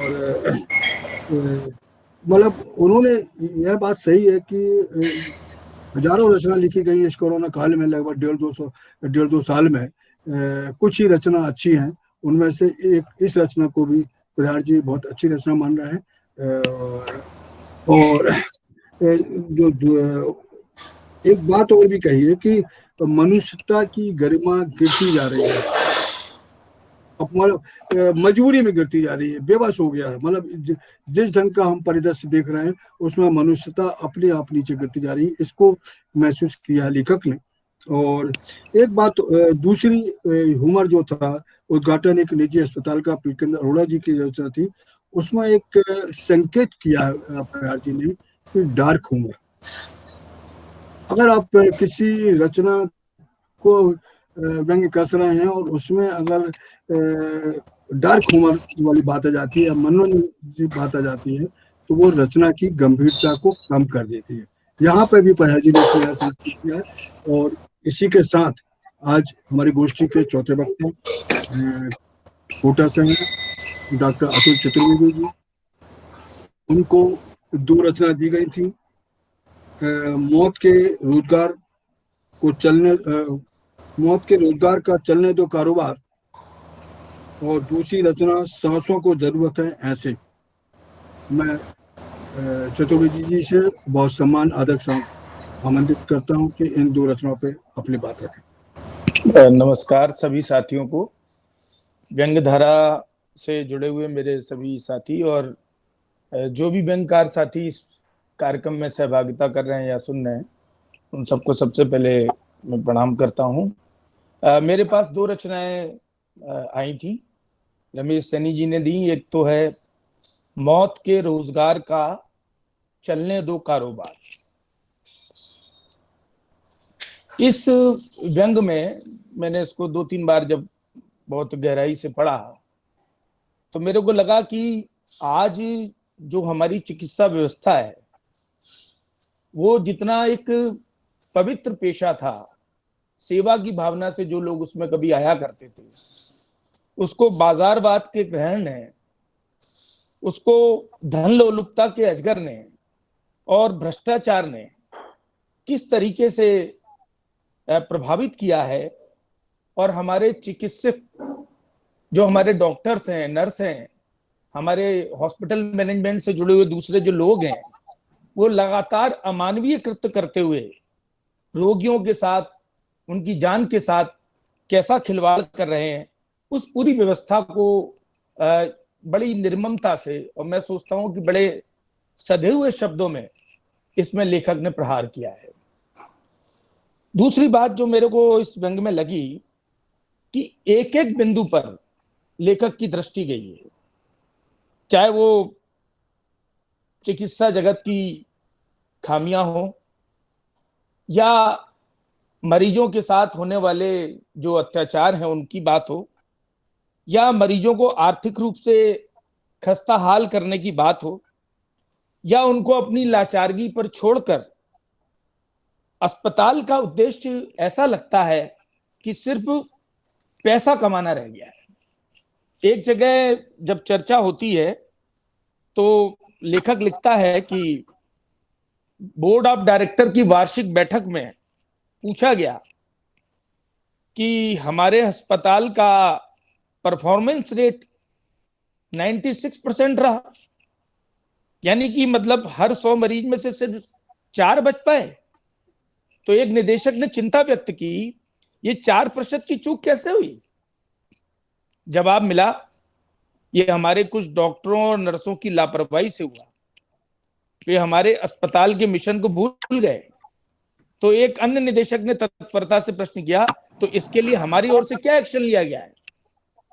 उतनी तत्परता से जवाब मिला, ऐसे लापरवाह डॉक्टरों और नर्सों को तत्काल प्रभाव से निलंबित कर दिया है और उनकी जगह मैनेजमेंट कोटे से बने हुए डॉक्टर और नर्सों को अपॉइंट कर लिया है। ये एक बड़ा दारुण सच है, बहुत कम लोगों को पता है कि चिकित्सा के क्षेत्र में, मेडिकल के क्षेत्र में आज भी सीटों की संख्या भारतीय जनसंख्या और छात्रों की जनसंख्या के अनुपात में बहुत कम वृद्धि की गई है। और लगभग 50 से 60% जो मेडिकल कॉलेज हैं, अधिकतर दक्षिण के कॉलेज या उत्तर भारत के भी बहुत से कॉलेज, वो मैनेजमेंट कोटे की सीटों से अपने आप विद्यार्थियों को भरते हैं। बस मिनिमम क्वालिफाइंग उनका होना चाहिए। अगर वो क्वालिफाइंग कर लेता है, जो कट ऑफ जाता है मिनिमम 170, 180, 150, और उसके बाद 1-1 करोड़ 80-80 लाख रुपए लेकर मैनेजमेंट कोटे से सीटों को भरा जाता है। तो मैं मानता हूं कि जो व्यंग्यकार है उसकी बड़ी गहरी पकड़ है इस सिस्टम पर। उन्होंने लिखा कि मैनेजमेंट कोटे से भरेंगे उनको, क्योंकि मैनेजमेंट कोटे से वही लोग आएंगे जो प्रतिभा संपन्न नहीं है, जो मेरिट में कहीं स्टैंड नहीं करते हैं, जो अयोग्य हैं। एक तरीके से उनके ऊपर उन्होंने उंगली उठाई है, बड़े तरीके से बात को कही है। और ये हमारी पूरी शिक्षा जगत की जो मेरे को कहना चाहिए विसंगति है बड़ी भारी, उसकी तरफ उन्होंने बात कही है। और आगे फिर वो बड़ी अच्छी चर्चा करते हैं। तो वो पूछते हैं कि मरीजों के बचने के मामले में उनका रिकॉर्ड बड़ा बेदाग है। तो सब लोग ताली बजाते हैं और गुड जॉब कहते हैं। फिर वो पूछा जाता है कि सब ऐसे डॉक्टर और नर्स जो कि मरीजों को मार रहे हैं और हमारे हॉस्पिटल के जो हमारा जो मिशन है अस्पताल का, उसकी पूर्ति कर रहे हैं, उनको क्या इंसेंटिव दिया जा रहा है? तो उन्होंने कहा कि साहब उनको इंसेंटिव मिलेगा बाकायदा। और वो इंसेंटिव क्या है? देखिए, बड़ी अभिनव कल्पना है। कभी बालेंदु शेखर तिवारी ने अपने समीक्षा में लिखा था, व्यंग आलोचन में, कि एक चीज होती है व्यंजक शब्दावली, यानी कि व्यंग में नए शब्दों का प्रयोग, अभिनव शब्दों का प्रयोग किस तरह से किया जाता है। क्योंकि एक रचनाकार जो है वो न केवल भाषा को एक नए आयाम पर स्थापित करता है, बल्कि नए शब्द भी गढ़ता है। और वो शब्द देखिए, यहां पर वो कहते हैं कि सब पेशेंट डेथ अलाउंस दिया जाएगा। मतलब जो मरीजों को मारेगा अच्छी तरीके से, जो डॉक्टर नर्स बढ़िया बिल बनाएगा, उसको पेशेंट डेथ अलाउंस दिया जाएगा। तो ये एक अभिनव कल्पना है और एक ये गहरा तंज इसमें लिए हुए है। व्यंग का मतलब न केवल विसंगतियों की पड़ताल करना होता है, मैं मानता हूं, बल्कि कई बार छुपे हुए उस सत्य को भी निकाल लेना है, जिसकी चर्चा भी कुंदन सिंह जी परिहार कर रहे थे, डार्क ह्यूमर जिसकी उन्होंने बात कही। लेकिन मैं सोचता हूं यहां जो ह्यूमर इनपुट किया गया है इस व्यंग में, वो बहुत प्रभावशाली तरीके से आया है। लेखक लिखता है कि हमारे तो साहब डॉक्टर लोग जो हैं वो अपेंडिक्स के ऑपरेशन में भी सिर के सिटी स्कैन की बात कहकर अस्पताल में जांच करवा देते हैं। तो ये सच है। कई बार ऐसे पेशेंट जो गांव से आते हैं, जो अशिक्षित हैं, जो ज्यादा जानकारी नहीं है, जिनको मेडिकल के इस गोरख धंधे की, उनको दुनिया भर की जांचें करा दी जाती हैं, जिन जांचों का कोई मतलब भी नहीं होता है। अपेंडिक्स में प्रॉब्लम है और सिर का सिटी स्कैन हो रहा है। तो ये ऊपर से लग रहा है हमको कि एक ह्यूमर जैसी बात है, लेकिन मैं सोचता हूँ ह्यूमर कम, ये विडंबना जैसी बात है। एक बहुत बड़ी आयरनी हमारे समाज में, और उनको किस तरीके से ठगा जा रहा है जांचों के नाम पर। और जांचों का एक सेट कमीशन है जो डॉक्टर के पास निर्धारित तरीके से पहुंच जाता है। तो ये पूरा व्यंग जो मैं सोचता हूँ लिखा गया। एक जगह इसमें किडनी निकालने का उल्लेख है, वेंटिलेटर पे मरीज को डालकर महंगा बिल बनाने जैसी जो धूर्त आचरण किए जाते हैं अस्पतालों में, उसका भी बखूबी चित्रण लेखक ने किया है। तो मैं ये मानता हूं कि ये जो व्यंग है, ये यथार्थ और कल्पना दोनों के संगम पर खड़ा हुआ है। जिस बात को कभी कॉलरिज ने कहा था कि सृजनात्मक कल्पना, जिसको शब्द दिया था, क्रिएटिव जिसको कहना चाहिए इमेजिनेशन, मैं बोलता हूं क्रिएटिव फैंटेसी जिसको हम कहते हैं। तो ये फैंटेसी तो है, इसमें पेशेंट डेथ अलाउंस जैसी फैंटेसी है। तो लेकिन ये जीवन का यथार्थ भी है एक तरीके का, जो हमारे बीच छुपा हुआ है। तो कई बार जो लेखक अपनी सीमाओं का अतिक्रमण करता है, तो वो तभी कर पाता है जब यथार्थ और कल्पना के इस सम्मिश्रण को मणिकांचन तरीके से अगर वो प्रस्तुत कर देता है अपनी रचना में, और बिना किसी उपदेशात्मकता के, बिना किसी प्रवचन शैली के, बहुत सहज तरीके से अगर पिरो देता है, तो मैं सोचता हूं कि वो रचनाकार की बहुत बड़ी सफलता होती है। और इस दृष्टि से मैं मानता हूं कि ये व्यंग बहुत प्रभावशाली बन पड़ा है। इसकी भाषा भी सटीक है और विषय से कहीं डाइवर्ज भी नहीं हुए हैं, बिल्कुल सटीक ये व्यंग चला है। गहरी व्यंजना है। हालांकि व्यंग का कलेवर मैं देखता हूं कि थोड़ा छोटा है, लेकिन कोई बात नहीं। बिहारी के दोहों की तरह मैं मानता हूं कि ये गागर में सागर लेखक ने भरा है। भले ही छोटे हों, लेकिन मार बड़ी गंभीर है, दूर तक है। और रचनाकार की अनुभवी आंख, चिकित्सा के भ्रष्ट होते हुए सिस्टम और उसकी ना केवल बारीक पड़ताल करती है बल्कि उस पर कहीं ना कहीं मीठी मार भी करती चली जाती है। मैनेजमेंट कोटे के डॉक्टरों की भर्ती कहकर चिकित्सा व्यवस्था में जो करप्शन आ गया है उसके ऊपर भी लेखक की उंगली चली है। चुस्त दुरुस्त व्यंग में इसको मानता हूं, और मैं ये भी मानता हूं कि जो इसका शीर्षक है वो भी बड़ा व्यंग्यात्मक है, क्योंकि शीर्षक से ही बहुत सारी बातें ध्वनित हो जाती हैं।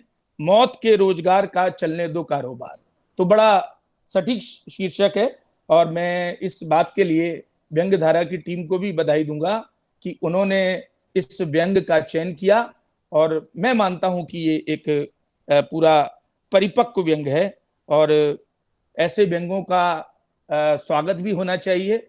मैं इस बात को नहीं मानता कि अखबारों में जो कुछ भी लिखा जा रहा है वो सब तात्कालिक है। बहुत से लोग ठहर के भी लिखते हैं, सोच के भी लिखते हैं, और घटनाक्रमों को अपने अंदर पचाकर और डाइजेस्ट करके भी लिखते हैं। मैं सोचता हूँ ये एक ऐसा ही व्यंग है। दूसरा व्यंग है सांसों की जरूरत है ऐसे।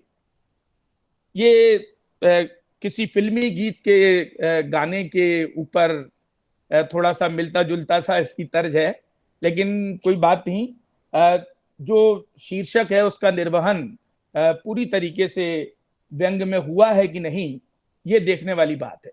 तो ये जब इस कसौटी पे हम इसको देखते हैं तो ये व्यंग पर्यावरण की चिंता, दम तोड़ते हुए लोकतंत्र, निरंकुश होते हुए लोकतंत्र और लकीर की फकीर जैसी नौकरशाही जैसे कई प्रश्नों को एक साथ उठाता है।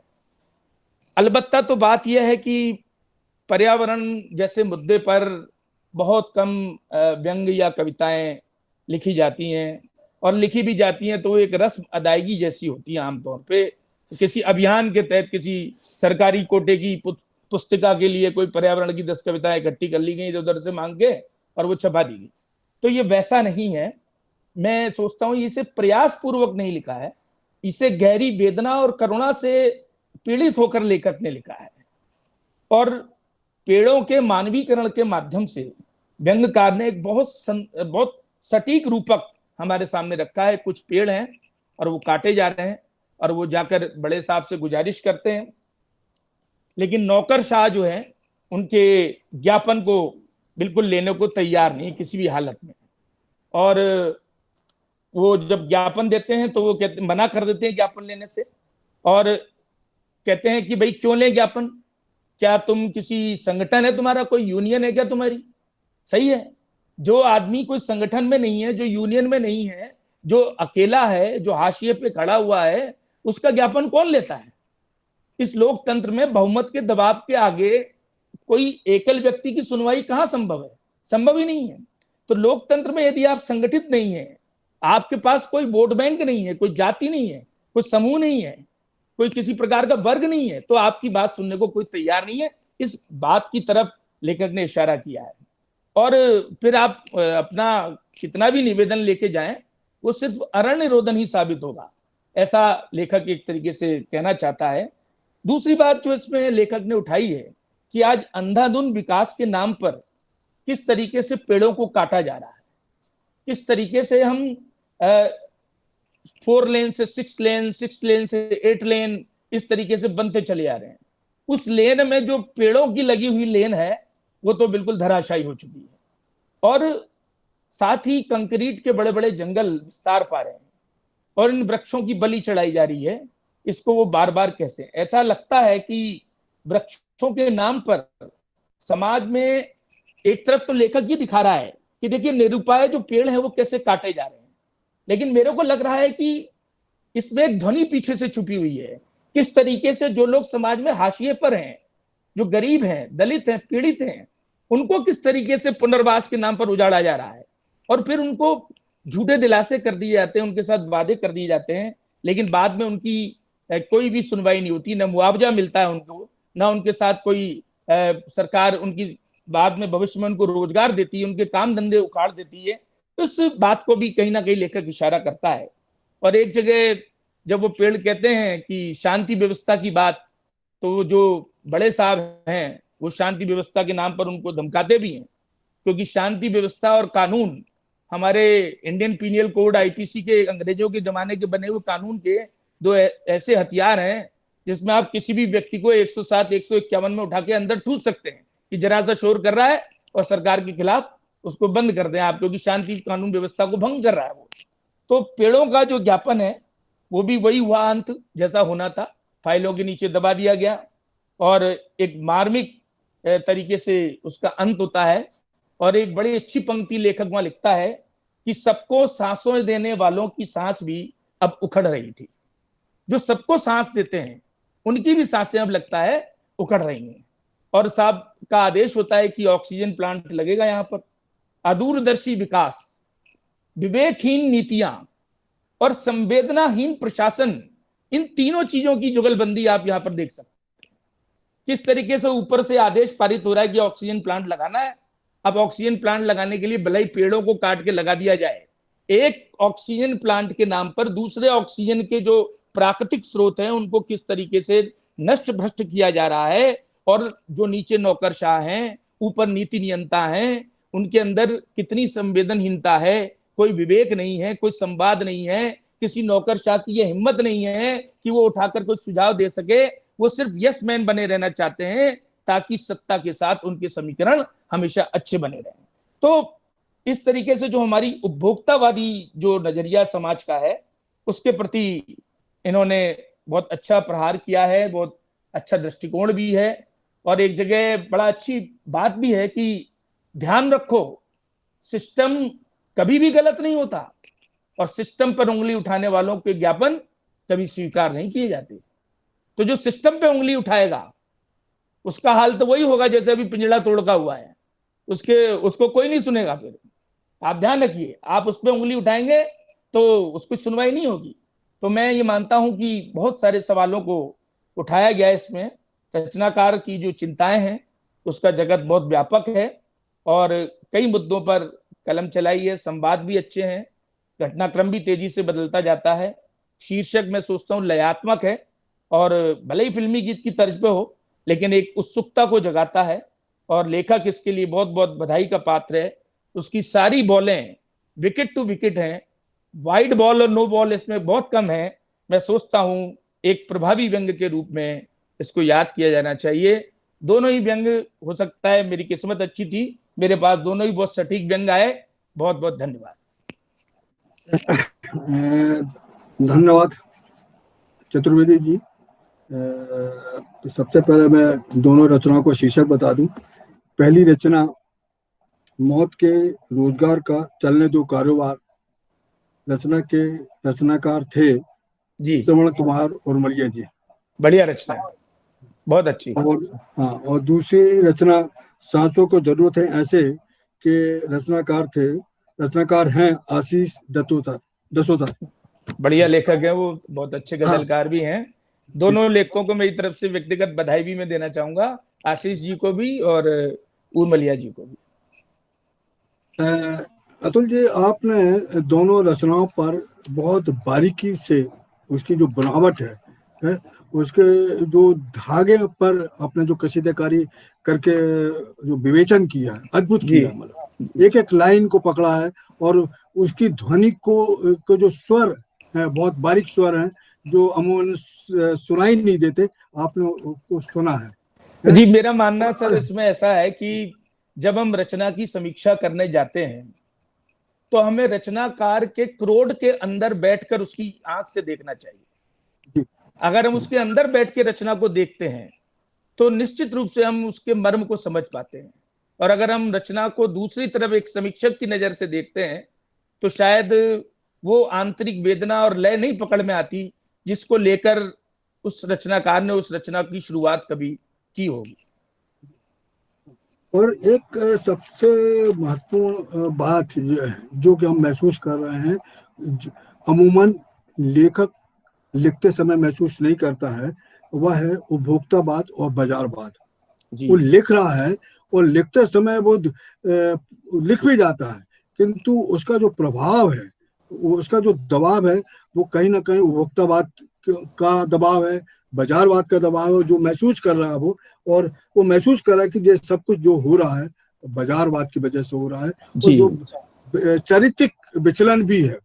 जो लोग चिकित्सा जैसे पवित्र पेशा में भी लोग बदल गए हैं, पूरा भ्रष्ट हो गए हैं, मतलब उनकी जिसको हम लोग साधारण भाषा में बोलते हैं आत्मा मर गई है, वो भी उसका प्रभाव कहीं कहीं बाजारबाद से है जी। आज अतुल जी ने दोनों रत्नों पर बहुत बारीकी से विवेचन किया, आपने सुना, एक एक बारीक कोण पर बात की।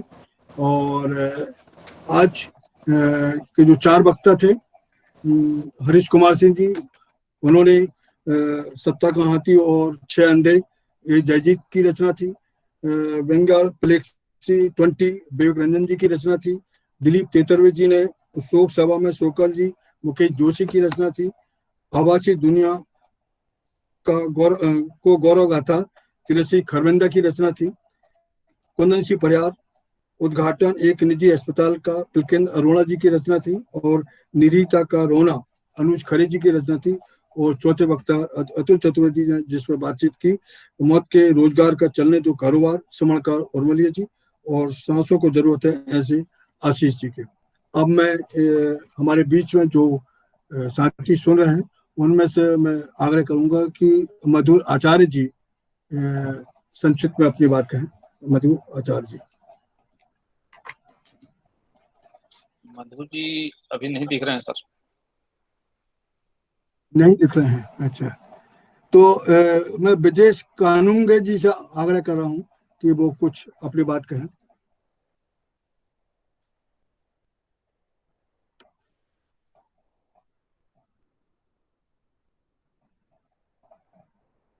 ब्रजेश कानून को सर अपना माइक ऑन करिए। नमस्कार सभी को, धन्यवाद सनी जी। मेरी आवाज आ रही है? जी हाँ, बिल्कुल आ रही है जी। मुझे आज के चारों वक्ताओं को सुनकर बहुत अच्छा लगा और मुझे भी इससे सीखने को मिला कि किसी भी रचना को, व्यंग को किस तरह से पढ़ा जाना चाहिए। और परिहार जी को सुनकर मुझे बहुत आनंद आया और एक तो बहुत दिनों से उनको देखने सुनने की तमन्ना थी। मेरे ख्याल से मैंने पहली बार ही उनको सुना। वो बहुत अच्छे कहानीकार और बहुत पुराने व्यंगकार हैं। उन्होंने जो डार्क ह्यूमर की बात करी वो मुझे भी बहुत अच्छी लगी।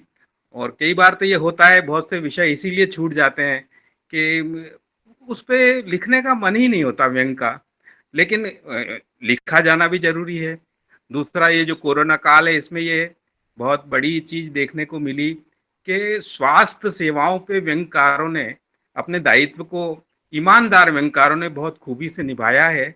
और एक इशारा भी किया है कि जिस तरह से शिक्षा को माध्यम बनाते रहे, शिक्षा पे उनकी कमियों पे कई बार बात की जाती रही, लेकिन इस बार स्वास्थ्य को लेके जो गंभीर व्यंग आए हैं और जिन्होंने इनमें सुधारों के लिए सरकार या सत्ता चाहे तो प्रेरित भी हो सकती है। व्यंग और साहित्य का उद्देश्य भी यही कि हम बेहतर दुनिया की रचना करें। तो मुझे आज के सभी वक्ताओं को सुनकर बहुत कुछ अच्छा लगा। बहुत बहुत शुक्रिया, धन्यवाद। धन्यवाद ब्रजेश जी। अब मैं हमारे वरिष्ठ व्यंगकार हरीश जोशी जी आज हमारे बीच में हैं, मैं उनसे आग्रह करूंगा कि इन रचनाओं पे अपनी बात रखें। हरीश जोशी जी, अपना माइक चालू कर लें। जोशी जी अपना माइक चालू कर लें। हरीश जोशी सर, आपका ऑडियो ऑफ है, आप अपना ऑडियो ऑन करेंगे तब आवाज आएगी।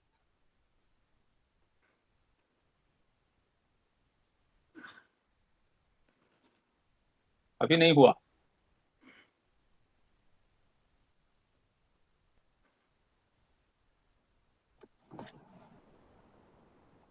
आप कैमरा, आपने अभी कैमरा बंद किया था जोशी सर, तो कैमरा के बगल में जो लेफ्ट साइड वाला जो आइकन है उसको छुएंगे तब आपकी आवाज चालू होगी। कैमरा के लेफ्ट साइड वाला जो आइकन है उसको छुए, जो माइक वाला आइकन, नहीं वो कैमरा वाला है, उसके लेफ्ट साइड वाला। हाँ हाँ, अभी आया था लेकिन फिर बंद हो गया। उसको ऑन करिए। हाँ जी, आवाज आ गई? आ गई।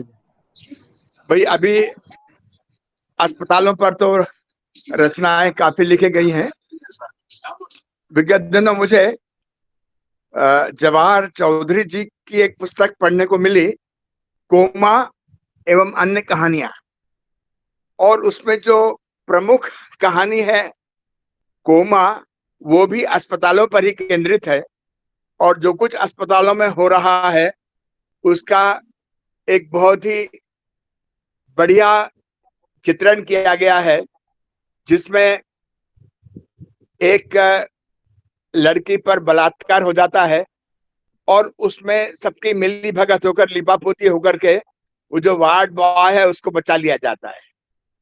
तो स्थिति यह है कि अभी भी जैसे कोरोना काल में ऑक्सीजन की कमी हुई, कृत्रिम कमी हुई, और ऑक्सीजन की कमी के कारण इतने सारे जो रोगी हैं वो मारे गए, इतना बड़ा हादसा हुआ है। मैंने तो विगत दिनों लिखा तो है, मैंने तो लेकिन कुछ कविताओं में लिखा है, एक आध मैंने वीडियो भी डाला है।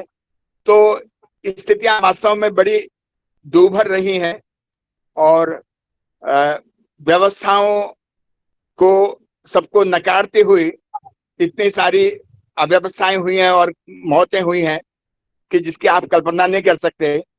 और उसमें राजनीति भी भयंकर हुई है, जहां पर अधिक आना चाहिए था ऑक्सीजन वहां कम मिली, जहां कम थी वहां अधिक मिली, और लोगों ने तरह तरह के बहाने बनाए। इसमें भी चिकित्सक लोगों का या चिकित्सा के जो अस्पताल हैं उनका बहुत बड़ा योगदान है। और इसमें जो 2-2 लाख रुपया हर कोरोना के पेशेंट के लिए मिला है, कई लोगों ने तो एक सिद्धांत बना लिया कि पेशेंट भले ही कोरोना का ना हो पर उसे घोषित करोगे कोरोना का है और मारो और 2 लाख रुपया उसका वसूल करो। कई लोग करोड़पति हो गए ये कोरोना काल में, लोगों ने अपने धंधे बना लिए। इस प्रकार से जो कोरोना की भयावहता है वो कुछ लोगों के लिए वरदान सिद्ध हुई है। मित्रों, अभी जो रचना, ये दूसरी रचना की बात अभी अतुल जी ने कही, ये वनस्पति काटने वाली बात, यहाँ पर अभी मध्य प्रदेश में भी कहीं पर वो हीरा निकल रहा है, उस बहाने कई पेड़ काटे जाने की योजना है।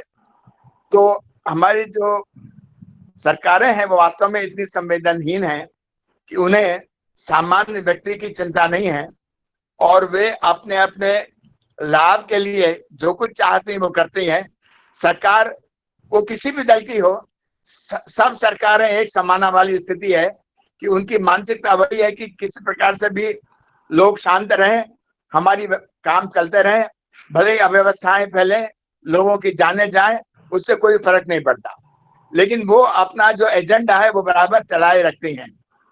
और इसी दृष्टि से चाहे चिकित्सकों को भरपूर लाभ हुआ है, वो वाली बात जो अभी कही गई कि डोनेशन से इनके एडमिशन होते हैं और लोग फिर लाखों रुपया जितना खर्च नहीं करते उससे अधिक कमाने की कोशिश करते हैं, वो वास्तव में बहुत ही भयावह स्थिति है। भगवान ही बचाए बेचारे गरीब लोगों को। अस्पताल गए कि या तो उनकी मौत होना है या वो बिल्कुल कटोरा लेके आने की स्थिति में हो जाएंगे, क्योंकि उनसे इतना पैसा वसूला जाएगा कि वो बाद में कर्जदार होकर के ही रहेंगे। तो ये जो स्थितियां हैं वास्तव में कोरोना काल की बड़ी भयावह स्थितियां हैं। मैंने विगत दिनों लिखा है, मेरे तो कुछ मैंने वीडियो डाले, कोरोना पर ही मेरा वीडियो अभी कई दिनों गया है, और बस मैं इससे आगे क्या कहूँ। किंतु हाँ, व्यंग्य रचनाओं में अच्छे संदेश आए हैं। व्यंग्य भाषा में कुंदन सिंह परिहार जी ने भी अच्छी बात कही है, मुझे वो भी काफी पसंद आई, और मैं सभी व्यंग्यकारों के प्रति शुभकामनाएं व्यक्त करता हूँ। वे आगे इसी प्रकार कार्य करते रहें और समाज में जागृति फैलाते रहें। धन्यवाद। धन्यवाद जोशी जी।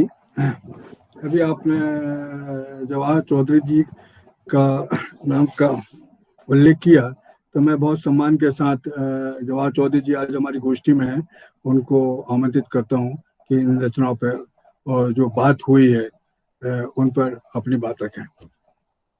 जवाहर चौधरी जी। अभी नहीं है सर। अभी नहीं है।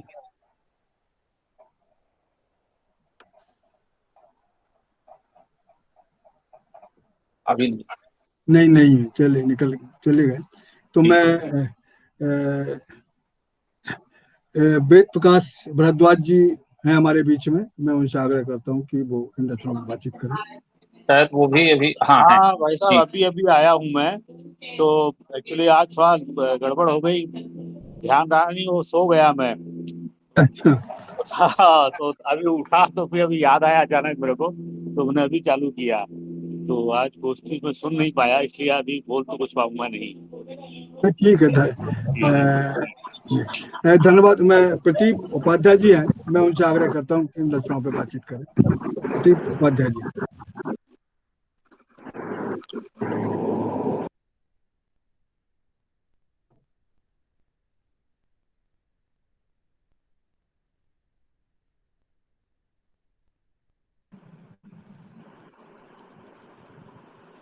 प्रदीप जी लगता है लेफ्ट हो गए क्या, लगता है डिस्कनेक्ट हो गया। प्रदीप जी अपना माइक अगर आप सुन पा रहे हैं तो। प्रदीप जी लगता है डिस्कनेक्ट हो गए। प्रदीप जी डिस्कनेक्ट हो गए हैं। और अच्छा, नए लोगों में मैं देख रहा हूँ इसमें चेतना भाटी जी एक जुड़ी हुई हैं जो पहली बार दिख रही हैं, और जयप्रकाश विलक्षण जी दिख रहे हैं जो पहली बार जुड़े हैं, और बाकी लोग तो अभी हैं। तो आप देख लीजिए जिनको भी बुलाना है। प्रदीप जी तो अभी डिस्कनेक्ट हो गए। तो मैं जगदीश विलक्षण जी हैं, उन्होंने जो कुछ सुना है, जो कुछ महसूस किया है, उस पर अपनी बात करें। जयप्रकाश विलक्षण विलक्षण जी, बोल रहे हैं आप ना? जयप्रकाश विलक्षण जी। जी जी। जयप्रकाश जी अपना माइक ऑन करें, आप ऑडियो ऑन करें और बोलें अपनी बात। जयप्रकाश विलक्षण अगर सुन पा रहे हैं तो अपना ऑडियो ऑन करें, ऑडियो कैमरा कुछ भी ऑन करें तो। जी बोलिए। नमस्कार नमस्कार, रमेश भाई जी बहुत बहुत नमस्कार। पटल पर उपस्थित सभी विद्वानों को बहुत बहुत नमस्कार। हाँ, आवाज आ रही है ना मेरी? जी हाँ, आ रही है। जी जी। निश्चित रूप से अभी जो सर ने कहा था कि कोरोना काल में बहुत कुछ ऐसा हुआ जो पहले देखने में नहीं आया, और रिश्ते जो है बहुत तार तार हो गए इसके अंदर, और उन्हीं के विषय में बहुत कुछ लिखा भी गया। हमने देखा कि जिन्हें आज तक हम धरती के भगवान मानते रहे, ईश्वर मानते रहे, धरती के ऊपर ईश्वर का एक अवतार के रूप में हम जानते थे जिन डॉक्टर्स को, ऐसा नहीं है कि सभी डॉक्टर्स गलती थे, बहुत से जो हमारे कोरोना योद्धाओं ने जान भी गंवाई इस बीच में, लेकिन हमने अधिकतर जगहों पर यह देखा, अस्पतालों में यह देखा कि किस तरह से जो है मरीजों को मरीज नहीं समझा गया, और एक जो ग्राहक की तरह जो उनके साथ जो है व्यवहार किया गया। और अभी सर ने कहा था कि बहुत से जो है कुछ तो मर ही गए अस्पताल में भर्ती होने के बाद, और कुछ के साथ इतना बुरा हाल हुआ कि वो कर्जदार हो गए उसमें। तो मेरा ऐसा मानना है कि शायद जो समय पर इस बीमारी के कारण मर गए होंगे, विशेष रूप से गरीबों के लिए मैं ये कह रहा हूँ, वो फिर भी बहुत हद तक बच गए, कम से कम उनके परिवार वाले बच गए। लेकिन जिनकी जान भी गई और साथ में जो कर्जदार भी हुए, वो खुद तो गए, उनका जो परिवार जो है वो वर्षों के लिए जो है बिल्कुल जो है रास्ते पर आ गया, और ये बहुत ही भयावह चीज थी। हमने देखा कि जो है इस समय में सरकार ने कहा कि क्वारंटाइन होना जरूरी है, लेकिन हमने देखा कि इंसान नहीं क्वारंटाइन हुए थे, इसमें संवेदनाएं क्वारंटाइन हो गई थी, रिश्तों की पोल खुल गई थी, और जो नहीं देखना चाहिए था वो सब हुआ, और उस पर बहुत कुछ लिखा भी गया। राजनीति अपनी जगह पे होती है, वो राजनीति का तो काम है, नेताओं का तो काम ही यही है कि वो अपनी जगह पे राजनीति करेंगे। समझना वास्तव में जनता को होता है कि इस राजनीति से दूर हटकर हमें क्या करना है। और इस समय में हमने ये भी देखा कि कुछ 1% 2% जो है हमारे बहुत सारे साथी ऐसे भी थे जो इस समय भी अपनी जान की परवाह ना करते हुए फील्ड में भी उतरे हैं, काम भी किया है उन्होंने, साहित्य के द्वारा भी, लेखन के द्वारा भी, कविताओं के द्वारा भी उन्होंने जनता को जगाने का प्रयास किया है। और कुल मिला के लेकिन जो भार होता है, लेखक तो अपना जो कर्तव्य पूरा कर देता है, असली बात होती है कि जनता किस तरह उस चीज को लेती है, समझती है, और किस तरह से उन चीजों को देखती है, और आगे के लिए जो हो चुकी हैं गलतियां उनको कैसे वो ठीक करना चाहती है, ये जनता के ऊपर निर्भर करता है। क्योंकि अभी भी जो है ऐसा मेरा मानना है कि भारत में जो पढ़े लिखे जो दर है, शिक्षा की जो दर है, वो धीरे धीरे बढ़ रही है। ऐसा हम मानते हैं कि लोग पढ़ लिख रहे हैं, पहले की भांति नहीं है, अधिकतर जो है अनपढ़ जनता होती थी। लेकिन अभी भी स्थिति ये है कि लोग पढ़ लिख तो रहे हैं, लेकिन शिक्षित होने में अभी भी बहुत बहुत बहुत कमी है। अभी जो है हमें किताबी ज्ञान तो हो गया है, लेकिन उस पुस्तकों से जो हमें ज्ञान ग्रहण करना था, वास्तव में जो हमें सोच हमें विकसित करनी थी, उसमें अभी समय लगेगा। वो सोच जिस दिन विकसित हो जाएगी, उस दिन ना राजनीति ठीक से चल पाएगी और ना ही जो है जो गलत लोग जो है अपनी जो है फायदा उठा रहे हैं जनता का, वो उठा पाएंगे। और उस दिन जो है जनता का वास्तव में राज्य होगा, लोकतंत्र होगा। धन्यवाद। धन्यवाद जयप्रकाश जी। हमारे बीच में अभी रेणु देवपुरा जी है, मैं उनसे आग्रह करता हूं कि वो भी अपनी संक्षिप्त में बात रखें।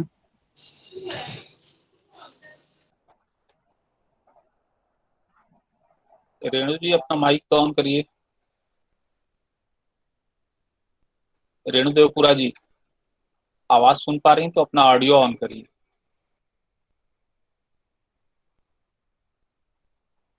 हाँ, वो लेफ्ट हो गई, शायद उनको कुछ तकनीकी दिक्कत होगी, तो आप किसी अगले साथी को बुला लीजिए।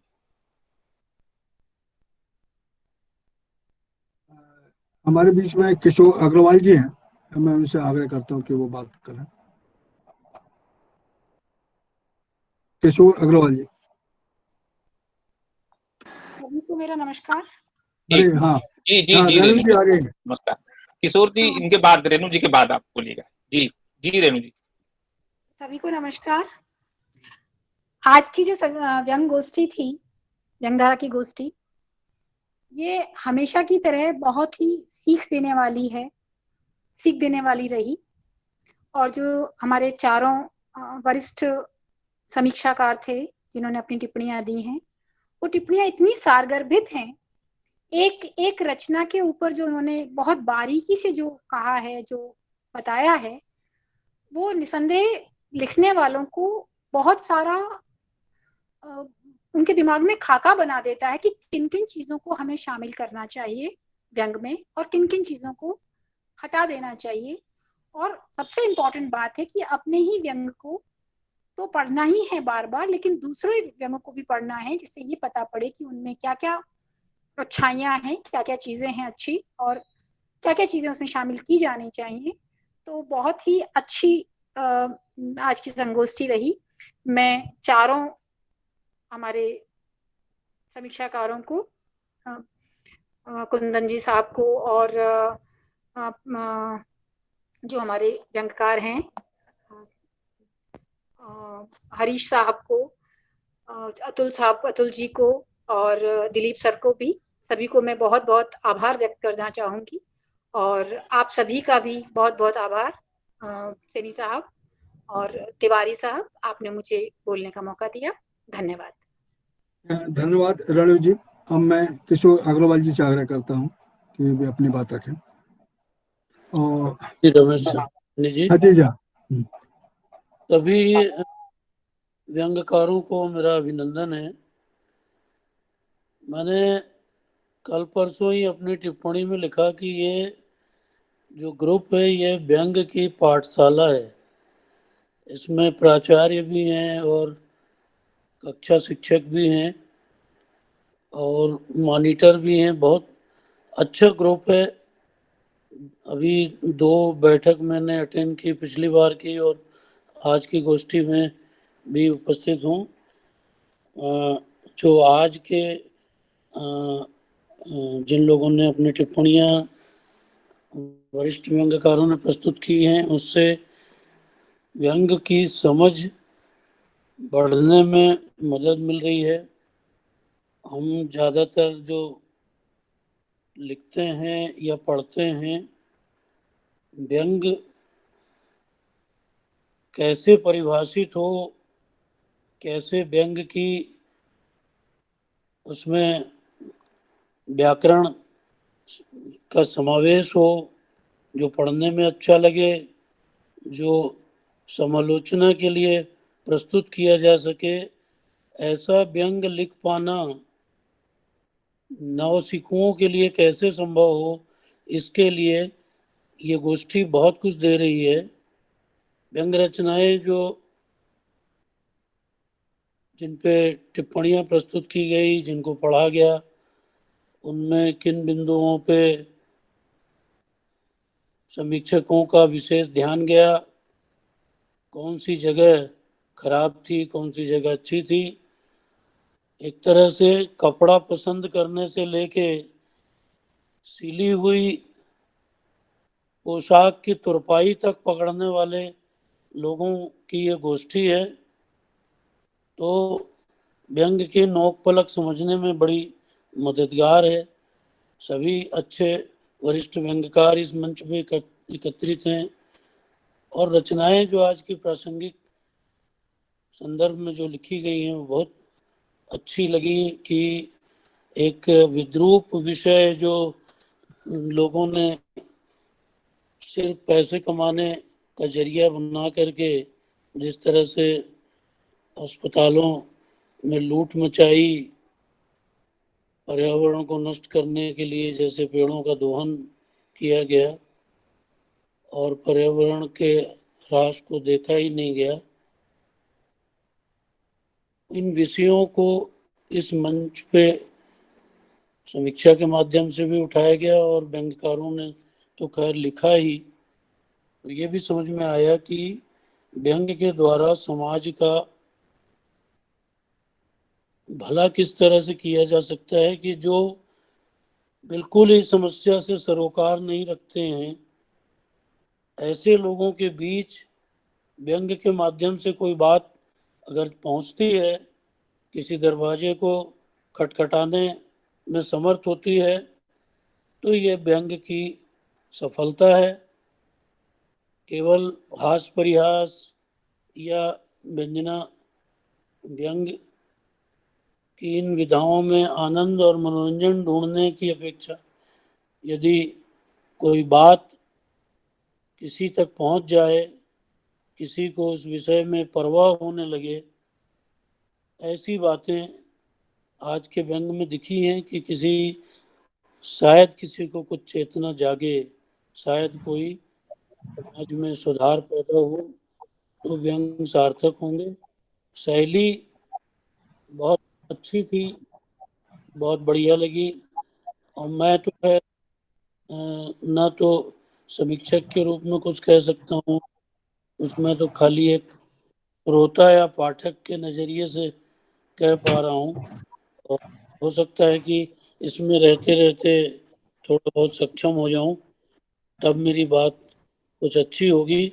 आज मुझे ये अवसर देकर के सनी जी ने उपकृत किया है, तो मैं धन्यवाद अदा करता हूँ और बाकी समस्त मित्रों का भी धन्यवाद कि मुझे आपने सुना। नमस्कार। धन्यवाद अग्रवाल जी। आपने एक पाठक और श्रोता के रूप में कई बिंदुओं पर बात करी। यह एक महत्वपूर्ण है जो आप महसूस करते हैं। और मैं महेंद्र सिंह ठाकुर जी को आग्रह करूंगा कि वो आभार प्रदर्शन के लिए तैयार रहें और इसके पूर्व मैं स्नेहलता जी से कहूंगा कि अपनी संक्षिप्त में अपनी बात रखें।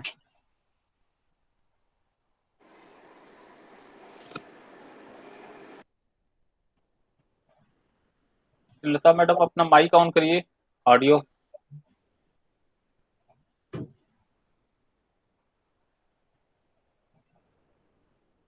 लता मैडम अगर सुन पा रही हैं तो अपना माइक ऑन करिए।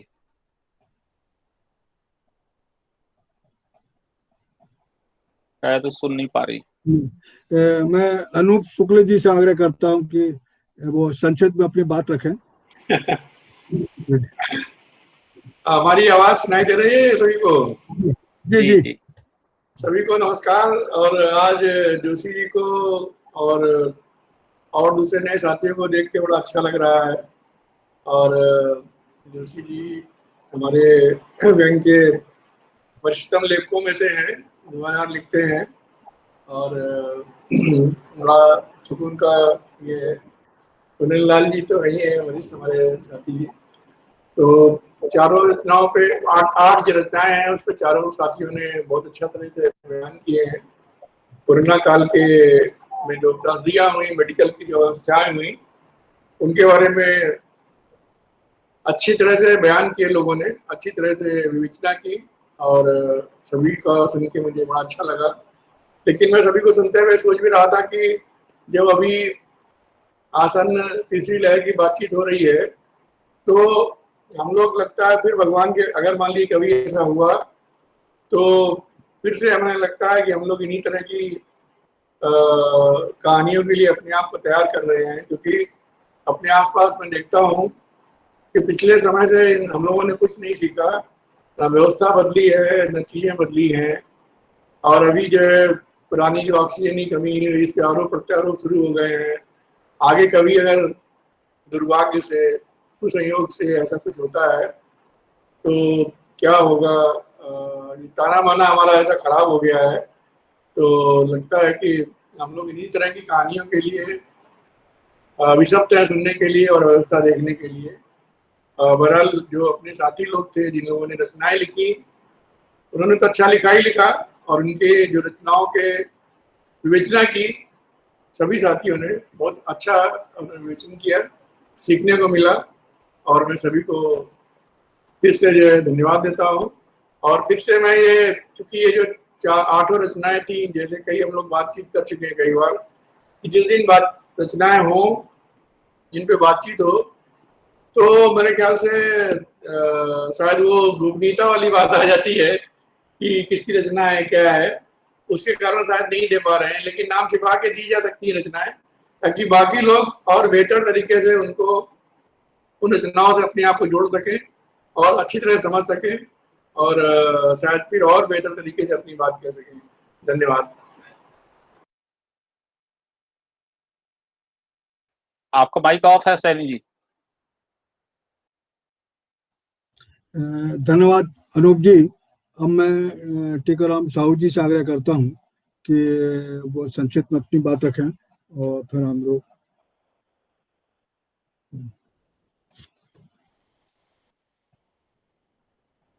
टीकाराम जी अपनी माइक ऑन करें और बोलें।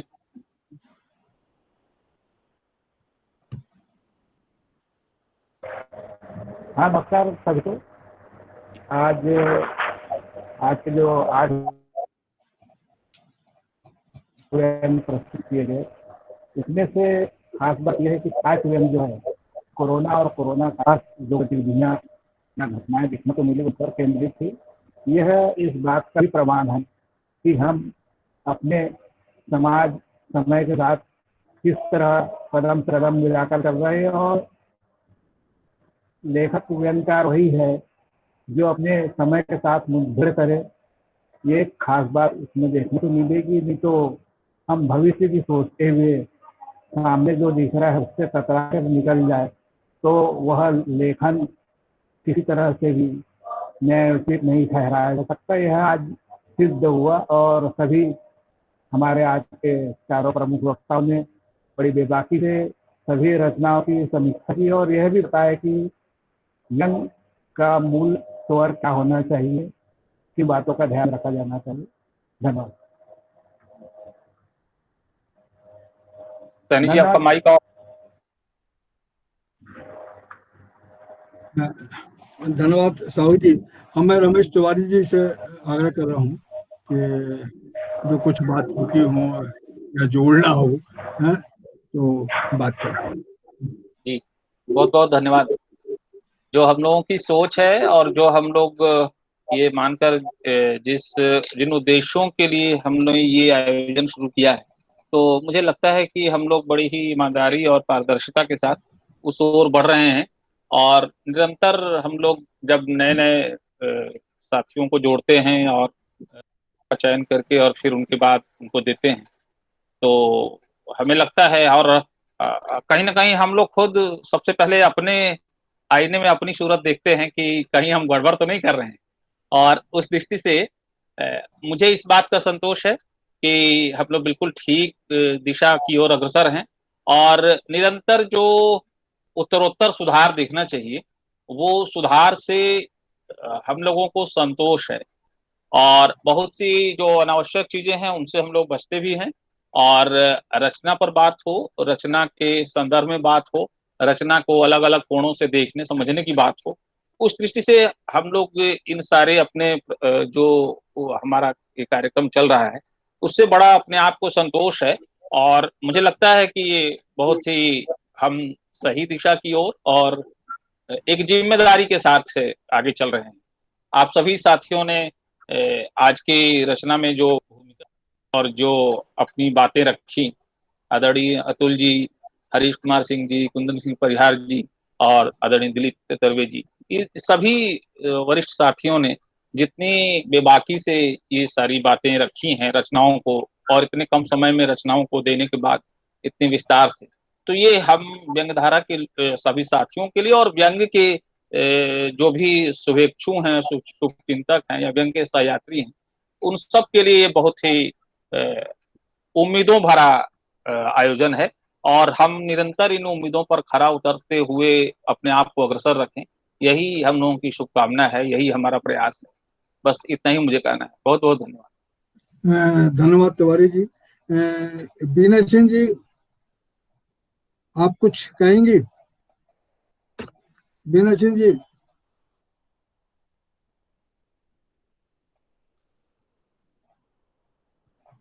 मित्रों, आज की गोष्ठी में 4 वक्ताओं ने 8 रचनाओं पर बातचीत की और लगभग सभी बिंदु में बातचीत की। जैसा कि तिवारी जी ने बोला कि जो हमारा उद्देश्य है उस उद्देश्य में हम आगे बढ़ रहे हैं, वो कहीं कुछ हद तक हम सफल भी कह सकते हैं, क्योंकि जो विमर्श का जो कोण है वो धीरे धीरे बढ़ते जा रहे हैं। लोग अब एक नए ढंग की सोचने लगे, नए ढंग से व्याख्यायित करने लगे हैं। ऐसे बहुत सी चीजें बात आ रही है। अब मैं महेंद्र सिंह ठाकुर जी से आग्रह करता हूं कि वे हमारे वक्ताओं का, हमारे साथियों का, हमारे जो श्रोताओं, उन सबका आभार प्रदर्शन करें। श्री महेंद्र सिंह ठाकुर जी। ठाकुर सर, अपना माइक ऑन करिए जी। धन्यवाद सैनी जी, आपने मुझे अवसर दिया मेरी व्यस्तता के बावजूद, इसके लिए आपका बहुत बहुत आभार। और चूंकि मैंने आपको बता दिया था कि मुझे जाना पड़ सकता है अचानक, इसलिए मैंने नाम वगैरह नोट नहीं किए। इसलिए जिन जिन के प्रति आभार व्यक्त करना है उन सबके प्रति मैं आभार व्यक्त करता हूं। अपना अपना नाम सुन लें जोड़ करके। अब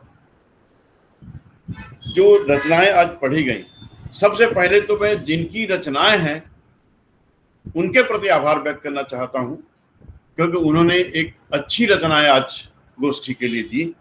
और चयनकर्ताओं को भी बधाई दूंगा, धन्यवाद देना चाहूंगा, आभार व्यक्त करना चाहूंगा, जिनका नाम मुझे नहीं मालूम है, कि उन्होंने एक अच्छी रचनाओं का चयन किया।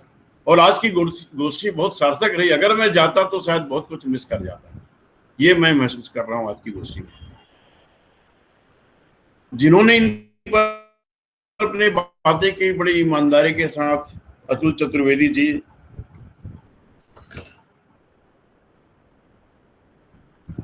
हरीश कुमार सिंह जी, दिलीप तेतरवे जी, कुंदन सिंह परिहार जी का मैं हृदय से आभार व्यक्त करता हूं, जिन्होंने इन रचनाओं की बड़ी बारीकी से इसका अध्ययन किया, इस पर मंथन किया, इस पर चिंतन किया और इस पर अपनी बात की। इसके लिए सबका आभारी हूं। संस्था की ओर से, व्यंग्यधारा समूह की ओर से सबका आभार व्यक्त करता हूं। अतुल चतुर्वेदी जी ने भी बहुत बारीक बातें कही। और एक बात मैं और कहना चाहूँगा कि डॉक्टरों के संबंध में मेरा भी अनुभव बहुत व्यापक रहा है, और ऐसा नहीं है कि सभी डॉक्टर ही ऐसे होते हैं। डॉक्टरों का बहुत उज्जवल पक्ष भी मैं आजकल देख रहा हूं। और आप देखिए, जिस कोरोना के कारण लोग मिलने जुलना, डिस्टेंस मेंटेन करना, उसके बावजूद डॉक्टरों ने पूरी मेहनत के साथ में अपने जीवन को रिस्क लेते हुए जो काम किया है, अपने छोटे छोटे बच्चों को छोड़ करके, अपने परिवार को छोड़ करके कोरोना काल में जो काम किया, वो बहुत अभिनंदनीय और बहुत स्तुति है। और ये चीज बहुत बड़ी बात देखने। वैसे पुलिस विभाग के बारे में कहना चाहूंगा कि जितनी रद्दी इमेज थी, लेकिन पुलिस विभाग के लोगों ने भी अपनी जान को खतरे पर डाल करके कोरोना काल में काम किया है। और हमारे बहुत से नेता भी ऐसे हैं जिन्होंने अपने सारी प्रतिष्ठा को दांव पे रख करके कोरोना को बढ़ाने में अपना पूरा योगदान दिया।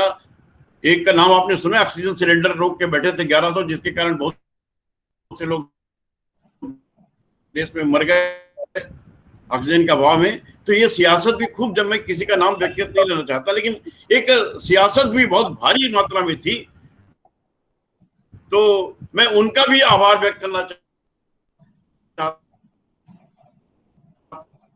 हूं कि उन्होंने इस देश की जनता की आंखों को खोलने में कि हमारे नेता कितने हमारे जनता के प्रति समर्पित हैं, अपना बहुत बड़ा योगदान। इस गोष्ठी में जिन्होंने अपनी टिप्पणियां की, रेणुदेवपुरा जी बनता है, तो उन सबके प्रति भी, अनूप शुक्ला जी के प्रति भी मैं आभार व्यक्त करता हूं कि उन्होंने अपने अच्छे विचारों से, अपनी टिप्पणियों से मुझे हम सबको अवगत कराया। आप सबके प्रति आभार। और रमेश सैनी जी का और डॉक्टर रमेश तिवारी जी का, अरुण अर्णव खरे जी का विशेष आभार कि जिन्होंने इतनी मेहनत, इतने श्रम और इतने समर्पण के साथ ये कार्य किया है, उन सबका आभार। और अंत में अपने प्रति भी आभार व्यक्त करता हूँ कि मैंने भी पूरा समय अपना ईमानदारी के साथ व्यवस्था के बावजूद दिया। मैं डॉक्टर महेंद्र कुमार ठाकुर के प्रति आभार व्यक्त करता हूँ, सिंह ठाकुर के पे नहीं। धन्यवाद। मैं भैया, आपने मेरा काम कर दिया। मैं महेंद्र कुमार ठाकुर को धन्यवाद देने वाला था। तो काम कर दिया। अब नहीं, मैं हल्का कर रहा हूँ, तो मेरा काम है ना भाई, आपको थोड़ा मदद करना।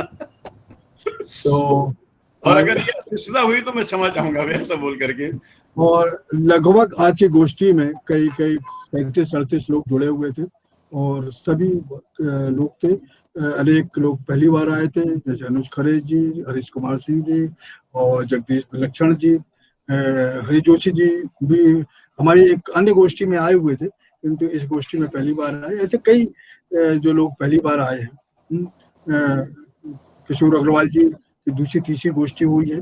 तो इस सभी का भी हृदय से आभार। और हमें जो सम्मान, जो स्नेह मिलता है, उससे हमारी ऊर्जा बढ़ती है। जो आप लोग बात कहते हैं, जो मतलब व्यंग्य के प्रति बात करते हैं निरपेक्ष भाव से, उससे हमें ऊर्जा मिलती है कि हम कहीं ना कहीं किसी के प्रति बायस तो हैं। और आज की जो औपचारिक गोष्ठी, औपचारिक ढंग से मैं समाप्ति की घोषणा करता हूँ।